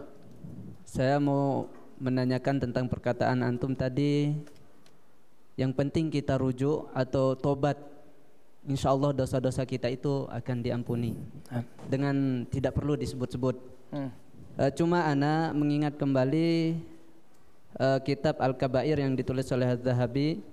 Di sana termasuk dari ahamiyah kenapa kita harus mengetahui kabair atau dosa-dosa besar itu adalah supaya kita bisa tahu dosa apa yang pernah kita lakukan supaya kita bisa tobat dari dosa itu. Bagaimana menggabungkan dua hal ini? Jazakumullah khairan. Assalamualaikum warahmatullahi wabarakatuh. Namanya siapa? Ahmad Rudianto. Ahmad, Masya Allah. Ini serius nih pertanyaan Ustaz. Silakan Ustaz. Tadi kita katakan kita tidak perlu ya mengungkit atau satu demi satu kesalahan kita, dengan kita bertaubat secara menyeluruh sudah cukup, kita katakan iya. Tetapi sekarang bagaimana dikatakan oleh sebagian para ulama kita bahwasanya mesti kita pelajari ini loh kesalahan agar kita bisa meninggalkannya. Kita katakan tidak ada pertentangan. Ketika kita tahu kesalahan itu satu demi satu, maka ini akan mengingatkan kita, taubat kita bisa kita perbaharui. Kemudian ke depannya juga kita tidak akan jatuh di dalamnya. Sebagaimana apa yang disebut oleh syair, araftu syarra la li syarri, aku ketahui keburukan bukan belajar untuk buruk, walakin litawaqqihi, tetapi untuk menghindar. Sekarang jalan raya ada rambu-rambunya enggak? Ada. Sekarang kita tahu ini tikungan tajam, ini ada tanjakan, di sini ada jembatan, di sini binatang sering lewat. Apa tujuannya diletakkan? Supaya kita tahu. Nah sekarang kita tahu ini keburukan-keburukan agar kita bisa menghindarinya di masa yang akan datang. Dan kalau sudah lewat kita mengingatnya, kita bisa memperbarui taubat kita kepada Allah Subhanahu wa ta'ala. Hadza huwa. Kemudian juga lebih baik lagi dari syair itu hadis Rasulullah sallallahu alaihi wasallam. Salah seorang sahabat yaitu Hudzaifah mengatakan, orang-orang dahulu datang ke Nabi sallallahu alaihi wasallam bertanya tentang kebaikan. Adapun aku hanya bertanya tentang yang buruk saja, katanya. Kenapa? Karena aku khawatir jangan-jangan aku jatuh di dalam keburukan tersebut. Maka dalam Islam ini belajar yang baik, kemudian belajar juga yang tidak baik. Belajar yang baik untuk dilaksanakan, belajar yang tidak baik untuk diwaspadai dan dihindari. Hadza huwa wallahu taala alam wa alam. Nah, Ustaz, mungkin kita kasih hadiah buat Ahmad. Jazakallahu khairan, barakallahu fiik. Ini semoga bermanfaat ini. Buku karya Al-Ustaz Armen Halim rahimahullahu taala. Silakan Fani. Oke, silakan. Ada yang mau tanya lagi? Silakan. Yang sesuai tema ya, jangan. Kalau bisa sesuai tema boleh. Yang paling belakang mungkin ya. Silakan. Tapi nggak ada hadiahnya. No. Mungkin untuk diskusi atau interaktif ini 3 ikhwan nanti dibacakan dari sosmed dan juga nanti ada pertanyaan-pertanyaan mungkin yang dari akhwat Evan ya. Boleh, insya Allah. Assalamualaikum. Waalaikumsalam. Saya Fauzan dari Bintaro, Ustadz mau bertanya. Tapi tidak terkait materi, tapi bukan zodiak sebenarnya, Tat. Masih saudaranya mungkin ya. Yaitu Feng Shui, Tat. Feng Shui. Ya, alhamdulillah kami sehari-hari berpraktek sebagai arsitek, Tat. Dan ada kalanya 1-2 kali kami mendapatkan klien yang percaya Feng Shui. Dan dia juga melibatkan ada ahli Feng Shui gitu, Tat. Dan kami sebagai arsitek itu diharapkan oleh klien mengikuti arahannya ahli Feng Shui ini. Meskipun kami ini sebenarnya tidak percaya, Tat. Tapi ketika itu kami ikuti saja seperti itu. Nah, yang ingin ditanyakan hukumnya bagaimana, Tat? Mohon pencerahannya. Iya. Kemudian ke depannya ketika kami menghadapi hal yang sama, apa yang harus kami lakukan, Tat? Demikian, syukran. Jazakallahu khair. Assalamualaikum. Berhubungan dengan klien, ketika pembangunan rumah atau semisalnya, ternyata tuan rumah atau yang pengen bangun ini percaya sama Feng Shui. Penentuan arah, arah ini rezekinya banyak. Hoki. Ya, kalau arah ini rezekinya agak sempit. Ya, dan semisalnya. Bagaimana kami mensikapi hal yang seperti ini? Yang semisal dengan ini sebelum kita jawab juga, hari ini tidak baik. Ya, jangan pergi. Besok baru baik. Oh, ini awal tahun kurang bagus bepergian. Dan semisalnya. Kita katakan pertama bahwasanya hal-hal yang seperti ini bagian juga atau termasuk juga dari apa yang disebut oleh Rasulullah sallallahu alaihi wasallam, yaitu Nabi alaihi salatu wasallam katakan yu'zini ibnu Adam. Dalam Sahih Muslim, anak Adam ini menyakiti aku, kata Allah Subhanahu wa taala. Jadi kita ini bukan hanya bisa nyakiti manusia, Allah juga bisa kita sakiti. Yang ngasih kita rezeki, yang ngasih kita hidup, yang ngasih kita belanja, yang ngasih kita segala-galanya. Bahkan yang lebih hebat lagi apa? Coba kalau kita sakit, sesak napas, butuh oksigen apa enggak? Oksigen 1 jam, 2 jam, 1 hari, 2 hari rumah sakit bayar berapa? Mahal. Tapi sekarang ini oksigen bebas, bayar berapa? Gratis. Kalau orang mengatakan apa? Balas katanya. Sekarang ini sama seperti ini. Akhirnya kita turuti saja si klien ini karena kita tidak berkeyakinan seperti itu. Kita hanya ngikuti dia maunya saja. Bagaimana? Apakah kita tidak ada kesalahan? Kita katakan bahwasanya kesempatan kita untuk saling ingatkan. Bagaimana? Kita sebagai arsitek mengatakan bahwasanya ya, kalau kita bisa membatalkan keyakinannya dengan apa? Oh Bapak, kalau arah sini kasihan dasarnya nanti rusak. Ini tidak tepat dasarnya ini kalau begini, kalau begini. Tapi sekarang tidak bisa kita berbuat seperti itu, nasihati. Ya, mohon maaf. Ya, kami sebagai arsitek menjalankan apa yang Bapak inginkan. Ya, ke arah mana saja Bapak yang punya kepercayaan seperti itu. Adapun kami sebagai pelaksana arsitek mengatakan kemanapun yang penting sesuai dengan standar bangunan, sesuai dengan ilmu ya arsitektur, maka kami akan bangun. Selesai urusan.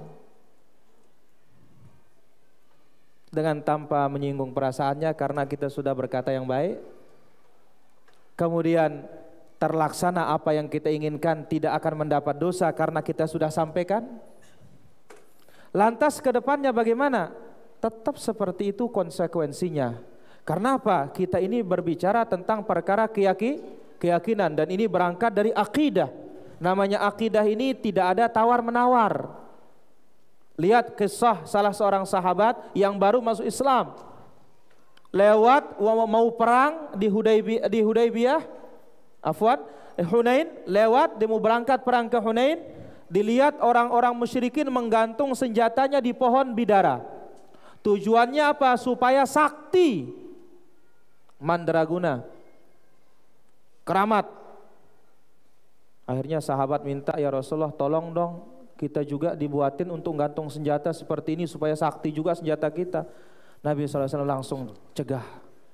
Sungguh apa yang kalian minta ini seperti permintaannya Bani Israel kepada Nabi Musa, yaitu buatkan kami Tuhan sebagaimana mereka punya Tuhan. Nah sekarang sebagai kita katakan, Bapak ya kemana saja arahnya ya, yang penting sesuai dengan aturan Al-Istiaq kami akan bangun. Bapak mau bilang timur, timur, mau bilang barat, barat, tetapi dalam keyakinan bahwasanya arah tidak menentukan nasib baik dan buruk. Yang menentukan nasib baik dan buruk itu hanya di tangan Allah. 50.000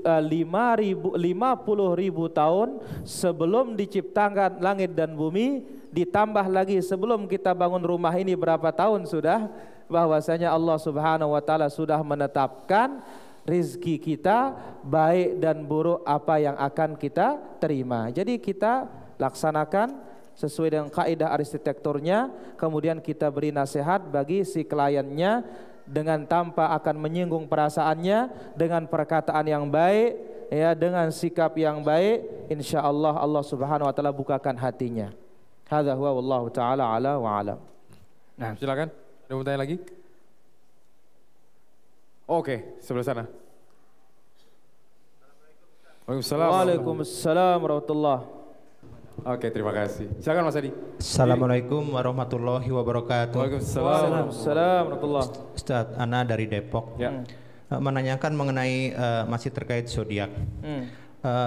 Bagaimana hukumnya bila kita memberi nama anak kita dengan katakanlah lahir di bulan Agustus, kita kasih nama Leo, atau kita kasih nama Virgo, atau Gemini gitu Ustadz. Karena tujuannya satu, untuk supaya kita teringat dengan bulan kelahiran anak kita. Tapi tidak ada maksud lain bahwa diharapkan sifat-sifatnya mengikuti zodiaknya begitu Ustadz. Iya. Syukran Ustadz. Iya. Ini Masya Allah, ini pertanyaannya oke banget nih. Benar tuh Mas. Jadi kita diberikan anak oleh Allah Azza wa Jalla, ini rezeki besar.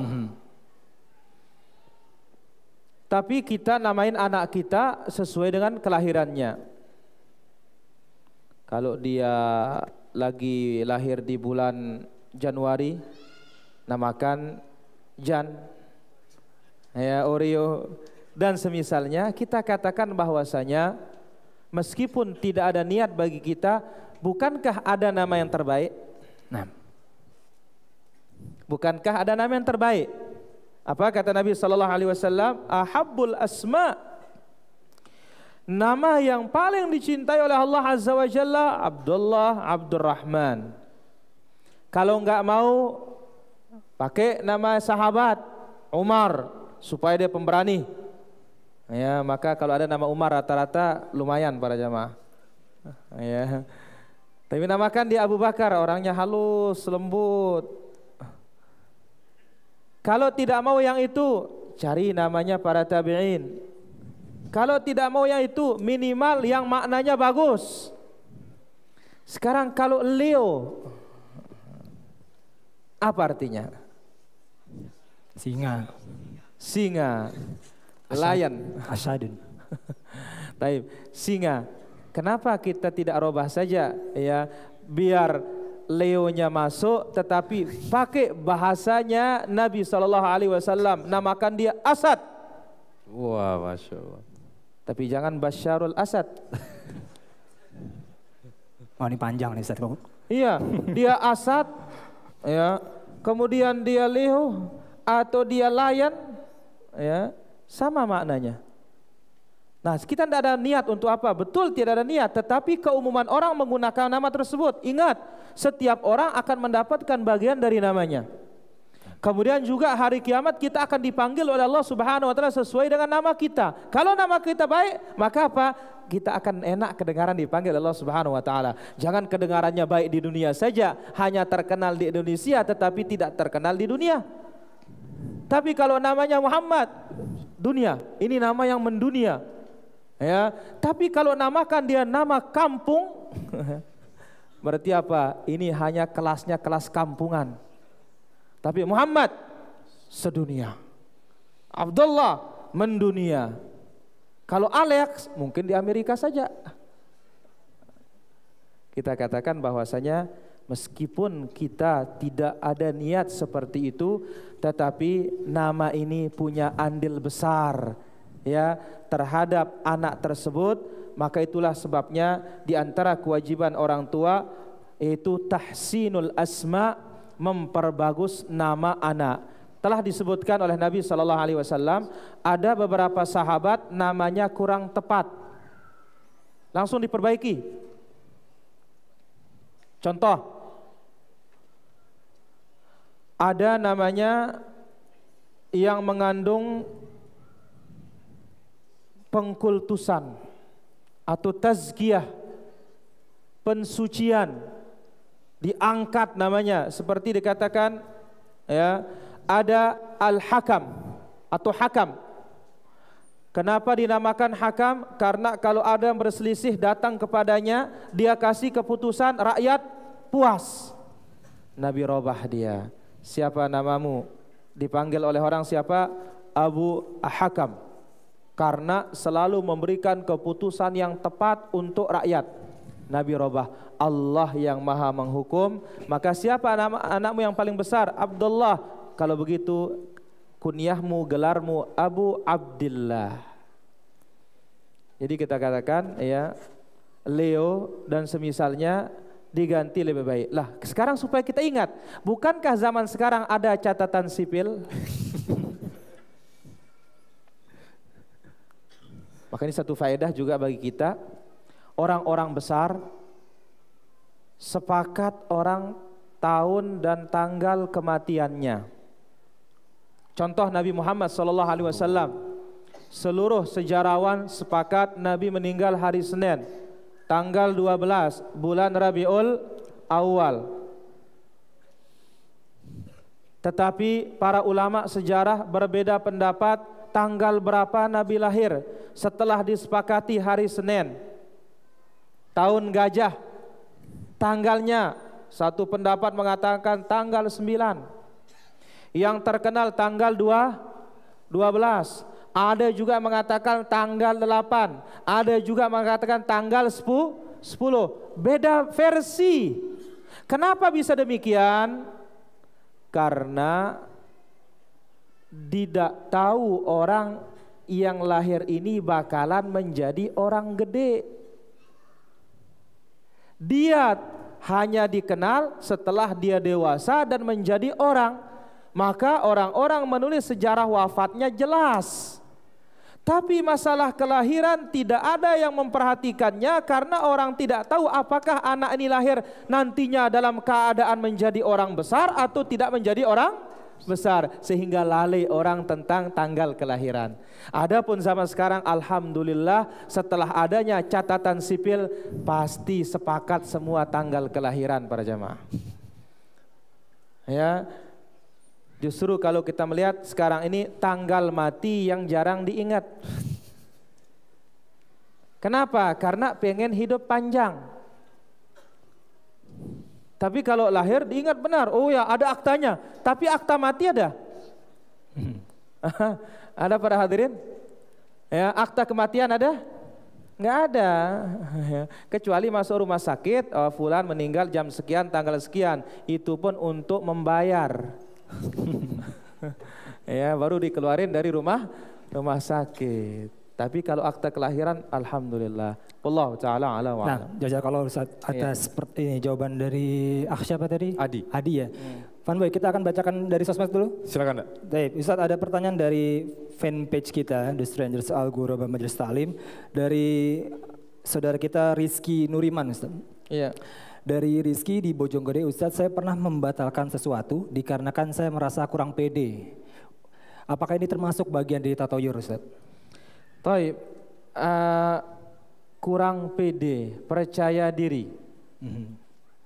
Gara-gara kurang percaya diri akhirnya dibatalin.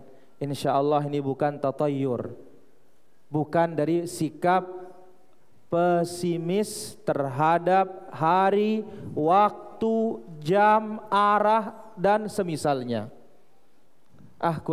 Kurang pede saja akhirnya dibatalin, tidak menjadi masalah. Tetapi ingat para hadirin dirahmati Allah Azza wa Jalla, as-siqah, percaya diri dan keberanian dibutuhkan dalam Islam. Sampai salah seorang ulama kita mengatakan ummahatul fadaili arba'atun. Induk dari seluruh keutamaan dan kemuliaan ada 4. Pertama ilmu, yang kedua agama, yang ketiga asyaja'ah, keberanian. Hatta keberanian mengambil sikap. Kemudian yang keempat al-karam, yaitu sikap dermawan dan pemurah. Jadi ketika seorang membatalkan sesuatu karena kurang percaya, tidak menjadi masalah. Karena apa? Nabi SAW bersabda, da' ma yaribuka ila ma la yaribuk. Tinggalkan yang meragukan, ambil yang tidak meragukan. Ragu dia, tidak percaya diri, tinggalkan, bagus.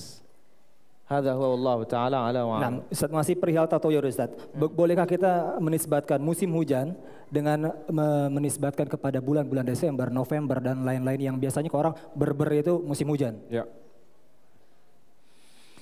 Bagaimana kita menyandarkan turunnya hujan atau biasa mengatakan kalau bulan Desember, Oktober, November ini musim hujan. Kita mengatakan musim iya, tetapi mengatakan kalau bulan Desember pasti hujan, Allahu a'lam. Ya, pernah beberapa tahun yang lalu orang mengatakan bahwasanya ini akan terjadi kemarau katanya. Ternyata hujan sepanjang tahun. Akhirnya berubah istilahnya. Apa katanya? Kemarau basah katanya. Benar Pak Jamaah. Di mana, Ustaz? Iya, di Indonesia ini 2 tahun atau 3 tahun yang lalu. Hujan terus dari awal tahun sampai akhir tahun. Yang mana ramalannya mengatakan bahwasanya akan terjadi kemarau. Tapi ujungnya apa? Robah istilah lagi, kemarau basah katanya. Padahal kalau kita tahu namanya kemarau apa? Kering, tapi ini kemarau basah katanya. Maka apa? Inilah dia kehendak Allah akan memaksakan manusia mau tidak mau. Maka apa? Di atas ya yang berkuasa akan ada lagi kekuasaan. Manusia mengatakan begini dengan alat yang canggih, Allah Azza wa Jalla punya kehendak yang lebih hebat dari itu. Jadi kita katakan bahwasanya ini musim, kita katakan boleh, tetapi memastikan hanya kembali kepada Allah Subhanahu wa taala. Allah taala ala wa alam. Nah, Fanboy, sebelum kita lempar lagi ke jamaah nih, satu pertanyaan yang akan dibacakan, Ustaz. Oke. Tadi dikatakan, Ustaz, kalau salah satu faidah atau hikmah dari bintang diciptakan adalah untuk melempar syaitan atau jin. Nah, ketika kita melihat meteor jatuh, apakah ada doa khusus yang diajarkan Rasulullah SAW? Taib, fungsi dari bintang salah satunya yang diciptakan oleh Allah Azza wa Jalla sebagai pelempar jin dan setan. Malam-malam sering kita lihat nih para hadirin. Coba lihat aja keluar malam ya, pasti akan ada putih, ya merah dengan cepat. Apa ada enggak doa yang kita baca? Kita katakan dalam hadis-hadis Nabi SAW tidak ada. Kecuali kalau mendengar gonggongan anjing atau lulungan anjing, atau mendengar ayam berkokok, atau mendengar himar, keledai ya berteriak, baru ada dari Nabi SAW. Kalau anjing atau keledai kita disuruh bertawud, minta perlindungan. Tapi kalau kita dengar lolongan anjing, kita dengar suara ayam jantan berkokok, maka kita disuruh oleh Nabi meminta kebaikan kepada Allah Subhanahu wa taala. Hadza huwa Allah taala ala wa alam. Baik, mungkin ada akhwat, pertanyaan dari akhwat bisa dibantu para panitia? Sebelum itu Ustaz ada Anda kepo banget nih, benar-benar kepo. Ada ramalan, gak boleh ya, tapi semua yang terjadi benar Ustaz. Gimana Ustaz? Ini juga suatu pertanyaan. Ketika ada yang meramal ternyata terjadi beneran. Apa kata Nabi sallallahu alaihi wasallam? Kadzabal munajjimun walau shadaqu. Dusta para ahli perbintangan yang kaitannya dengan astrologi meskipun mereka benar. Bagaimana? Satu benarnya akan tercampur oleh 99 kedustaan dan kebohongan. Dia benar karena Allah sudah menetapkan akan terjadi begitu. Tetapi ketepatan saja omongannya persis seperti takdir Allah subhanahu wa ta'ala. Kenapa? Ingat para hadirin, apa kata Allah Azza wa Jalla di dalam Al-Quran, dan ini dikatakan kunci gaib yang 5. Ya, Allah Azza wa Jalla punya kunci gaib yang 5, yaitu Allah Azza wa Jalla sebutkan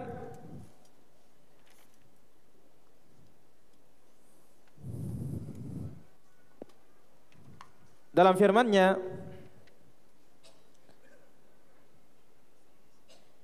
Innallaha indahu ilmus sa'ah, dalam surah Luqman ayat 34. Innallaha indahu ilmus sa'ah, hanya di sisi Allah subhanahu wa ta'ala ilmu kiamat. Maka sangat hebohkan beberapa tahun yang lalu, tahun 2012 ya. Iya, Ustaz. Hari kiamat akan terjadi kapan? Tanggal 12 bulan 12 tahun 2012. Ternyata sekarang tahun 2000 berapa? 15. Waduh, ini gagal ini tukang ramalnya. Perlu belajar lagi dia. Ya. Jadi Allah Azza wa Jalla sebutkan innallaha indahu ilmus sa'ah, di sisi Allah subhanahu wa ta'ala ilmu tentang kiamat. Harinya Jumat iya, tapi Jumat yang mana? Jumat kapan? Kapan Jumatnya? Tapi kepastian Jumat jelas. Apakah Jumat depan? Allahu a'lam, kita nggak tahu. Jumat berikutnya Jumat 2017, Allahu a'lam. Kemudian yang kedua, wa yunazzilul ghaith, Allah yang menurunkan hujan. Mau turun di Jakarta, kayak mau turun di Bogor, kayak mau turun di sini, mau turun di sini, hanya Allah Azza wa Jalla yang tahu. Kemudian yang ketiga, wa ya'lamu ma fil arham, Allah tahu yang apa yang ada di dalam rahim perempuan. Lakikah perempuan? 2 kembar, atau bahkan di Surabaya terakhir berapa? 5 kemarin. Kalau di Amerika berapa? 9 loh para jamaah. Maka ini menunjukkan mukjizat Al-Quran. Ada satu ayat loh dalam Al-Quran, Allah Azza wa Jalla sebutkan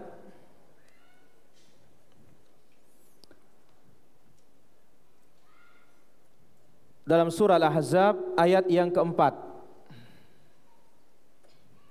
Suratul Ahzab ayat yang keempat. Ini mukjizat Al-Quran. Allah berfirman, "Ma ja'alallahu li rajulin min qalbaini fi jawfih." Allah Azza wa Jalla tidak meletakkan 2 jantung dalam diri satu laki-laki. Ada yang 2 jantungnya nih? Ada kita yang 2 jantung kita? Ya ada, semua satu. Ada orang ateis mengatakan, kenapa Quran perlu mengatakan lirajulin, bagi seorang laki-laki? Bukankah perempuan juga jantungnya hanya 1? Seorang profesor Islam mengatakan, betul, laki 1, perempuan 1. Tetapi ayat ini ada mukjizat. Apa itu?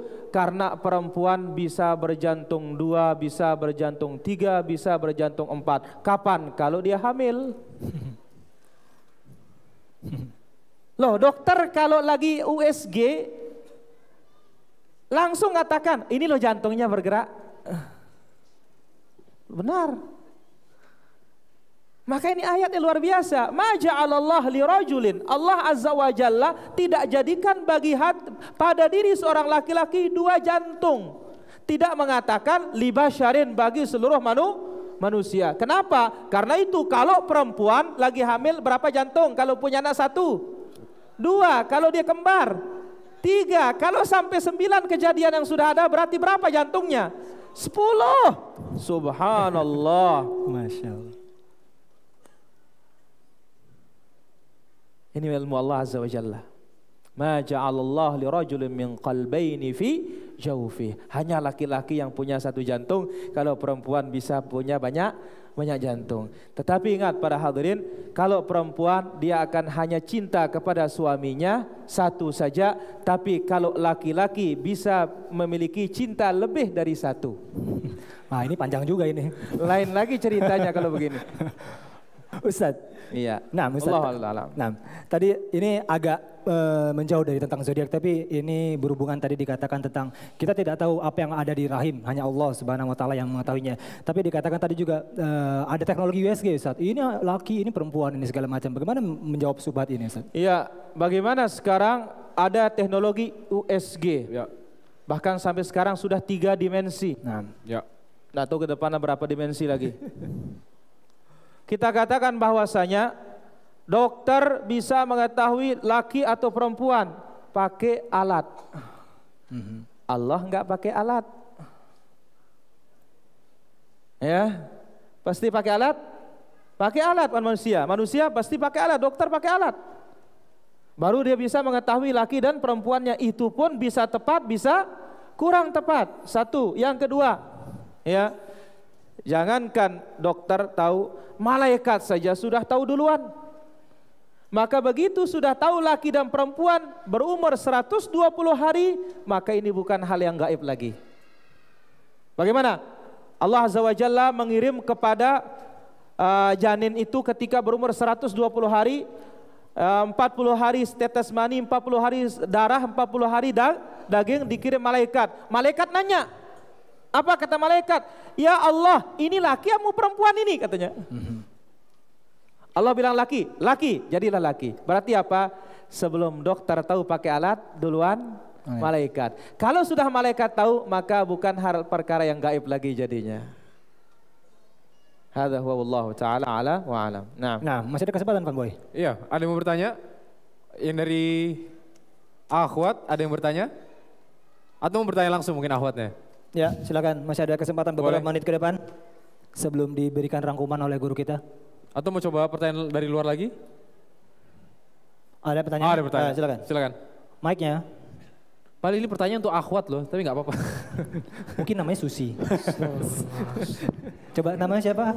Assalamualaikum. Waalaikumsalam warahmatullahi wabarakatuh. Ustadz, saya mau tanya, yang benar itu bumi ini mengelilingi matahari atau matahari yang dikelilingi bumi? Menurut kita, Ustadz. Masya Allah. Sampai siapa, Mas? Johan, nama saya. Mas Johan. Iya. Oke, terima kasih. Iya. Mana yang benar? Teori mengatakan matahari mengelilingi bumi, bumi mengelilingi matahari. Sekarang para hadirin rahmatullah azza wa jalla, para pengamat sendiri berbeda pendapat. Satu mengatakan bumi yang berkeliling, dan ini yang kita pelajari, tidak begitu? Bumi berkeliling pada apa? Porosnya. Kemudian lagi-lagi kita dengar bahwasanya yang berkeliling itu adalah matahari. Bumi ini diam saja. Dan ini dibawakan oleh sebagian para ulama kita. Apa kata mereka? Teorinya begini. Coba lihat pagi hari. Pagi hari matahari di mana? Timur. Siang hari di mana? Di atas. Sore hari di mana? Di barat. Berarti siapa yang berputar nih, kita atau mataharinya, katanya? Mataharinya. Tetapi kata mereka, tidak menutup kemungkinan bisa saja Allah Subhanahu wa taala jadikan bumi itu berputar. Maka kita katakan dalam hal yang seperti ini para hadirin, bahwasanya dia mau matahari berputarkah atau buminya kayak mau berputar, yang penting kita jangan muter saja. Kenapa? Ini suatu teori yang bisa benar bisa salah juga gitu loh. Dan insya Allah tidak ada pengaruhnya terhadap ibadah kita. Nah, yang penting kita yakini kalau matahari berputar, Allah yang mutar dia. Ya, kalau bulannya kalau buminya berputar, yaitu mau Allah Subhanahu wa taala. Selesai urusan kita para hadirin. Maka kita katakan dengan teorinya sebagian para ulama mengatakan bahwasanya itu pagi di timur, kemudian sore sudah di barat, kemudian matahari dikatakan sujud di bawah singgasana Allah Azza wa Jalla, berarti yang berputar itu adalah mataharinya. Tetapi sebagian mengatakan bahwasanya bumi ini yang berputar. Maka ini sesuatu yang tidak bisa dipastikan, bumikah yang berputar atau matahari. Nah, saya pernah melihat foto satelit. Satelitnya ngambang, diam. Tapi terus kelihatan ini apa? Bola lampu ini yang ada di bumi ini. Dari sini kita melihat apa? Berarti bumi yang berputar. Bukan satelit, karena satelit ngambang di atas. Satelit mana bisa diputar, buktinya naik saja susah. Nah, lihat para hadirin, Rusia ketika menerbangkan Apollo dan menaikkan satelitnya, apakah dia naikkan dari Rusia atau dari Uzbekistan? Dari mana dia naikkan? Uzbekistan, dari negerinya Imam Al-Bukhari. Kenapa katanya? Karena di negeri kami Rusia ini langitnya tidak ada jalan naik katanya. Jadi mereka orang-orang kafir ini meyakini bahwasanya langit ini punya pintu loh. Masya Allah. Kalau di daerah Uzbekistan terbuka pintunya. Sama dengan yang di Amerika. Di Amerika di mana peluncurannya? Ada yang tahu? Houston, Ustaz. Houston. Iya, di Houston. Iya. Kenapa tidak pakai Nevada? Nevada tempat tinju. Iya. Karena Nevada ini nggak bisa terbuka katanya. Oke. Maka ini para hadirin dirahmati Allah Azza wa Jalla. Ya. Yang seperti ini ya, teori yang kalau memiliki dalil qat'i kita pastikan jelas begitu. Tapi ketika ini juga mengatakan begini, ini juga mengatakan demikian, maka apa? Kita berhenti. Ada dalil yang mengatakan jalan, ini jalan, kita imani. Hadza huwa Allah taala ala wa alam. Nah, antum udah jelas tadi yang menanya. Ada lagi? Satu lagi. Oke. Nanti insya Allah ada juga dari pertanyaan dari Ahwat. Insya Allah. Silakan. Ikhwan dulu. Tadi yang tadi nanya udah jelas tapi ya.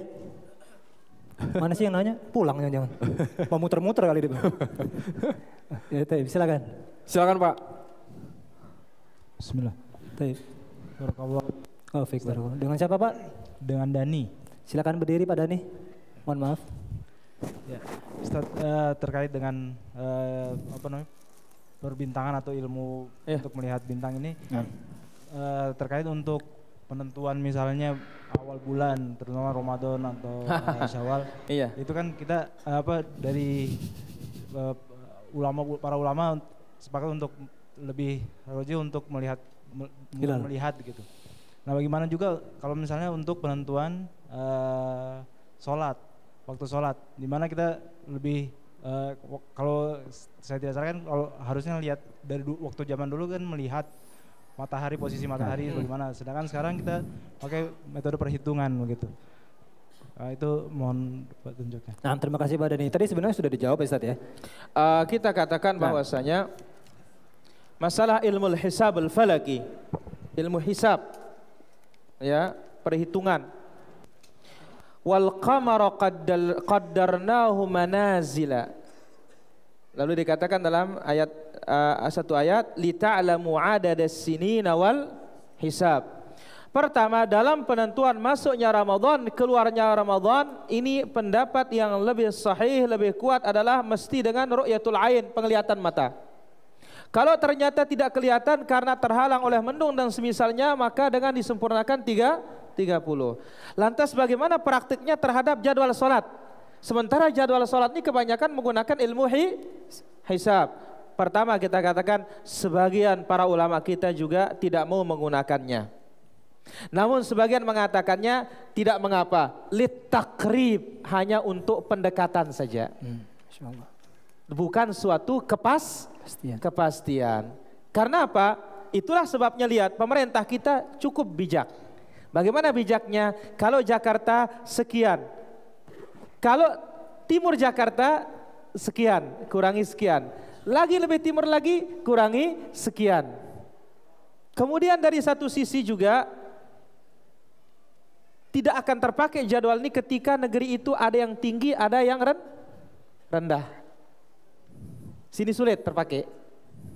Maka sekarang hotel tertinggi di dunia mana? Dubai, namanya Burjul Khalifah.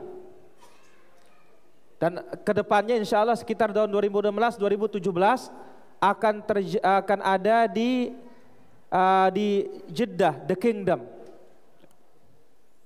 yang tingginya sekitar 1 kilo.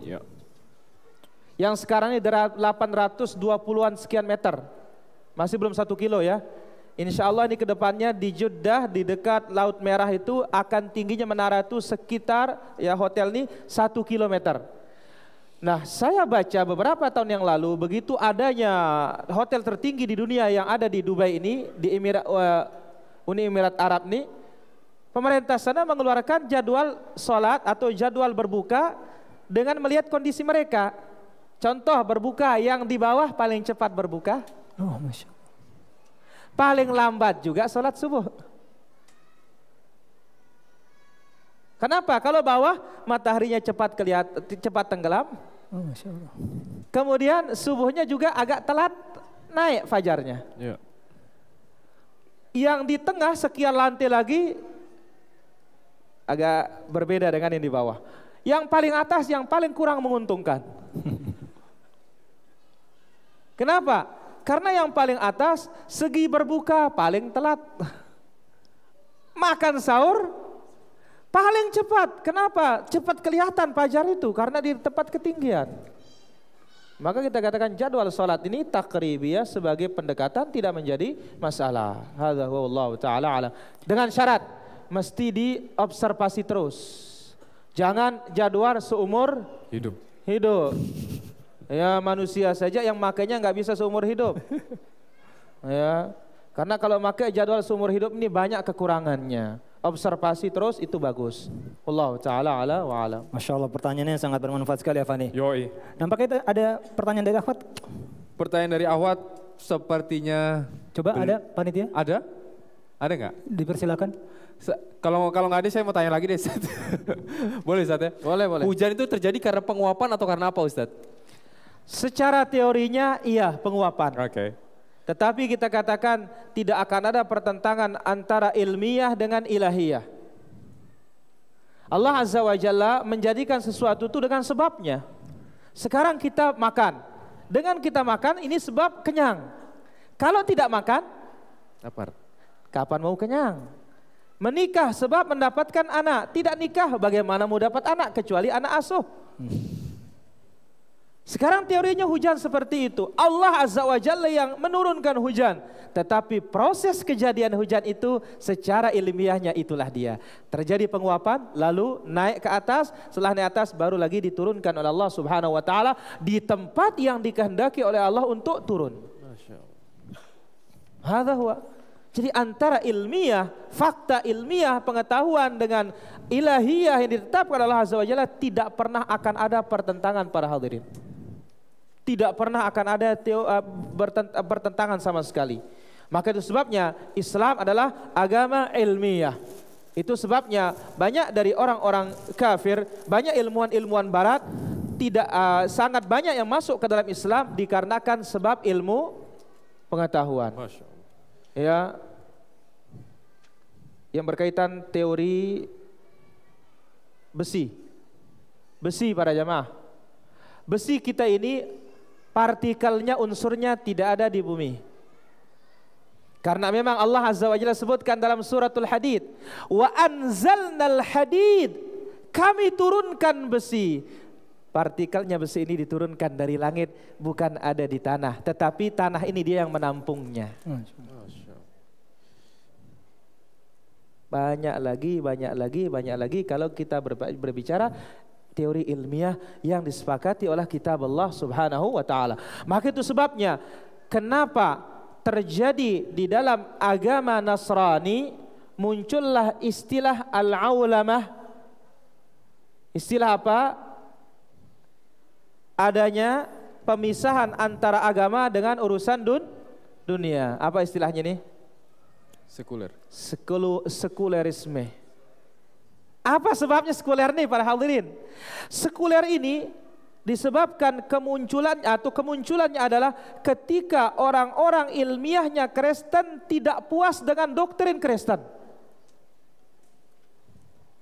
Sangat banyak doktrin Kristen itu bertentangan dengan ilmu praktik yang mereka dapatkan. Justru yang tepat itu dengan Al-Quran. Di sanalah muncul kegalauan dari pihak-pihak Kristen. Kalau dibiarkan mereka berkembang, para ilmuwan ini, mereka akan meninggalkan kita. Muncullah statement di tengah mereka apa? Da' ma lillah lillah wa ma li qaisar li qaisar. Urusan Tuhan, urusan raja, jangan dicampur adukkan. Ini sebabnya para hadirin. Maka ketika dalam Islam, kepuasan batin ada kita rasakan. Kenapa? Segala apa yang diciptakan oleh Allah Azza wa Jalla akan cocok dengan apa yang diberikan oleh Allah Azza wa Jalla dalam kitabnya maupun yang disampaikan oleh Nabi-Nya sallallahu alaihi wasallam. Kita ambil contoh hadis Nabi sallallahu alaihi wasallam tentang air liurnya anjing. Nabi bersabda dalam Sunan Tirmidzi, "Idza walagal kalbu fi ina'i ahadikum falyaghsilhu sab'a marrat." Apabila anjing minum di benyana kalian, maka dicuci berapa kali? 7. Ulahun nabit turab, pertamanya dengan tanah, sisanya dengan air. Secara ilmiah buktikan para hadirin, kalau pakai rinso, mau pakai deterjen yang paling hebat, enggak bakalan hilang kumannya kecuali dengan tanah. Tidak bakalan hilang. Ini menunjukkan apa? Kehebatannya kitab Allah Azza wa Jalla, benar-benar Allah yang berbicara, bukan teorinya manusia. Hadza huwa wallahu taala ala wa alam. Nah, Ustaz Afani, kayaknya ini waktunya sempit sekali nih. Ustaz harus langsung terbang ke Lombok. Cabut lagi. Iya, ini langsung. Jadi Ustaz, sebelum diberikan rangkuman, ada mungkin pertanyaan buat teman-teman yang mencatat dengan lengkap Ustaz. Kita apresiasi Ustaz. Tunjukkan catatan antum yang lengkap, mungkin faedah-faedahnya akan ada banyak hadiah bagi antum. Yang catatannya bisa dilihat oleh Ustadz yang lengkap nih. Antum lengkap, Ana juga lengkap nih. Coba, ada yang merasa lengkap catatannya nanti akan dilihat oleh Ustadz. Iya. Ini dia lagi tapi Ustadz. Pelajar tapi Ustadz, jangan dulu Ustadz ya. Pelajar nih Ustadz kayaknya. Iya. Coba yang lain. Antum, silakan. Tadi antum sudah dapat hadiah ya. Kita berikan yang lain. Itu? Oh, yang mana? Ada? Itu tidak? Ya. Oh, taib. Boleh. 2 boleh. Nyatatnya pakai gadget. Masya Allah. Masa kini sekali. Insya Allah tanda-tanda. Ada sebelah sini. Ada sebelah sini? Coba. Wah, sini. Kita compare ya. Ada. Oh, Masya Allah. Wah, ini antum bisa baca nggak, Ustaz? Zodiak, lingkaran hewan mengikuti matahari yang jumlahnya 12. Berapa semuanya? Astrologi, astronomi, bulan, bintang. Tapi asik ya, catatannya pakai buku The Strangers ya. Oh iya. Masya Allah. Berapa ini? Huh? Ada di buku, di bawah nggak dijual tuh? Hadiah ya, Masya Allah. Bukhari, hiasan, dan peluncur sebagai nggak ada namanya, ntar ketukar lagi.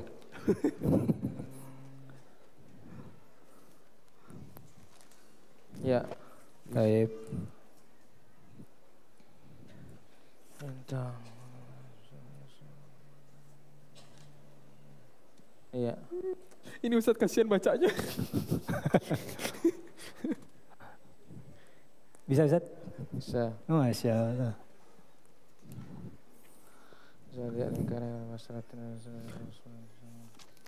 Yang paling oke kali ya? Yang paling lengkap ya?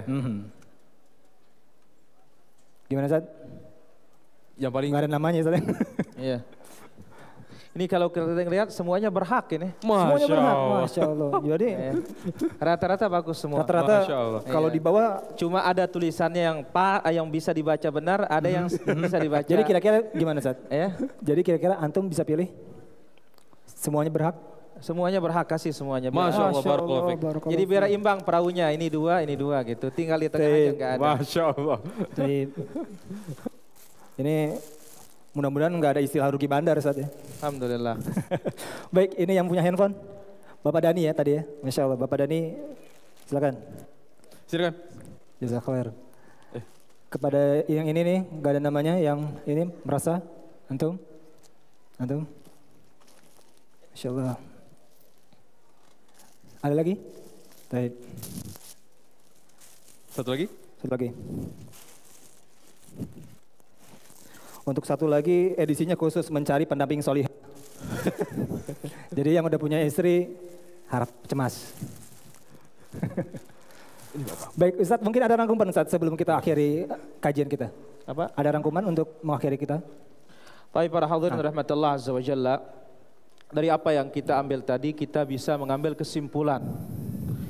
Yang pertama, Allah azza wa jalla ciptakan bintang itu dengan 3 fungsi. Kemudian ilmu perbintangan ini terbagi menjadi 2. Astrologi ini hukum mempelajarinya adalah hukumnya haram. Astrologi menyia-nyiakan waktu. Kemudian kalau sampai kita mempercayainya, ini jatuh ke dalam mempersekutukan Allah, yaitu syirik kepada Allah subhanahu wa ta'ala. Kalau diyakini sebatas sebab saja, maka jatuh dalam syirik asghar, yaitu menyekutukan Allah dengan persekutuan yang kecil. Kemudian kesimpulan berikutnya, di antara hal yang tercela di dalam agama adalah membanggakan nasab, mencela keturunan orang lain. Kemudian yang menjadi inti adalah percaya terhadap perubahan dan kejadian dan masa datang yang ada di muka bumi ini bersandar kepada bintang.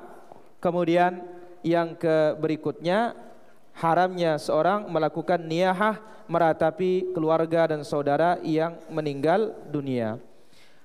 Tentu kita sebagai kaum muslimin yang dirahmati Allah azza wa jalla, kita tidak mau terjebak di dalam hal yang membawa kita kepada syirik.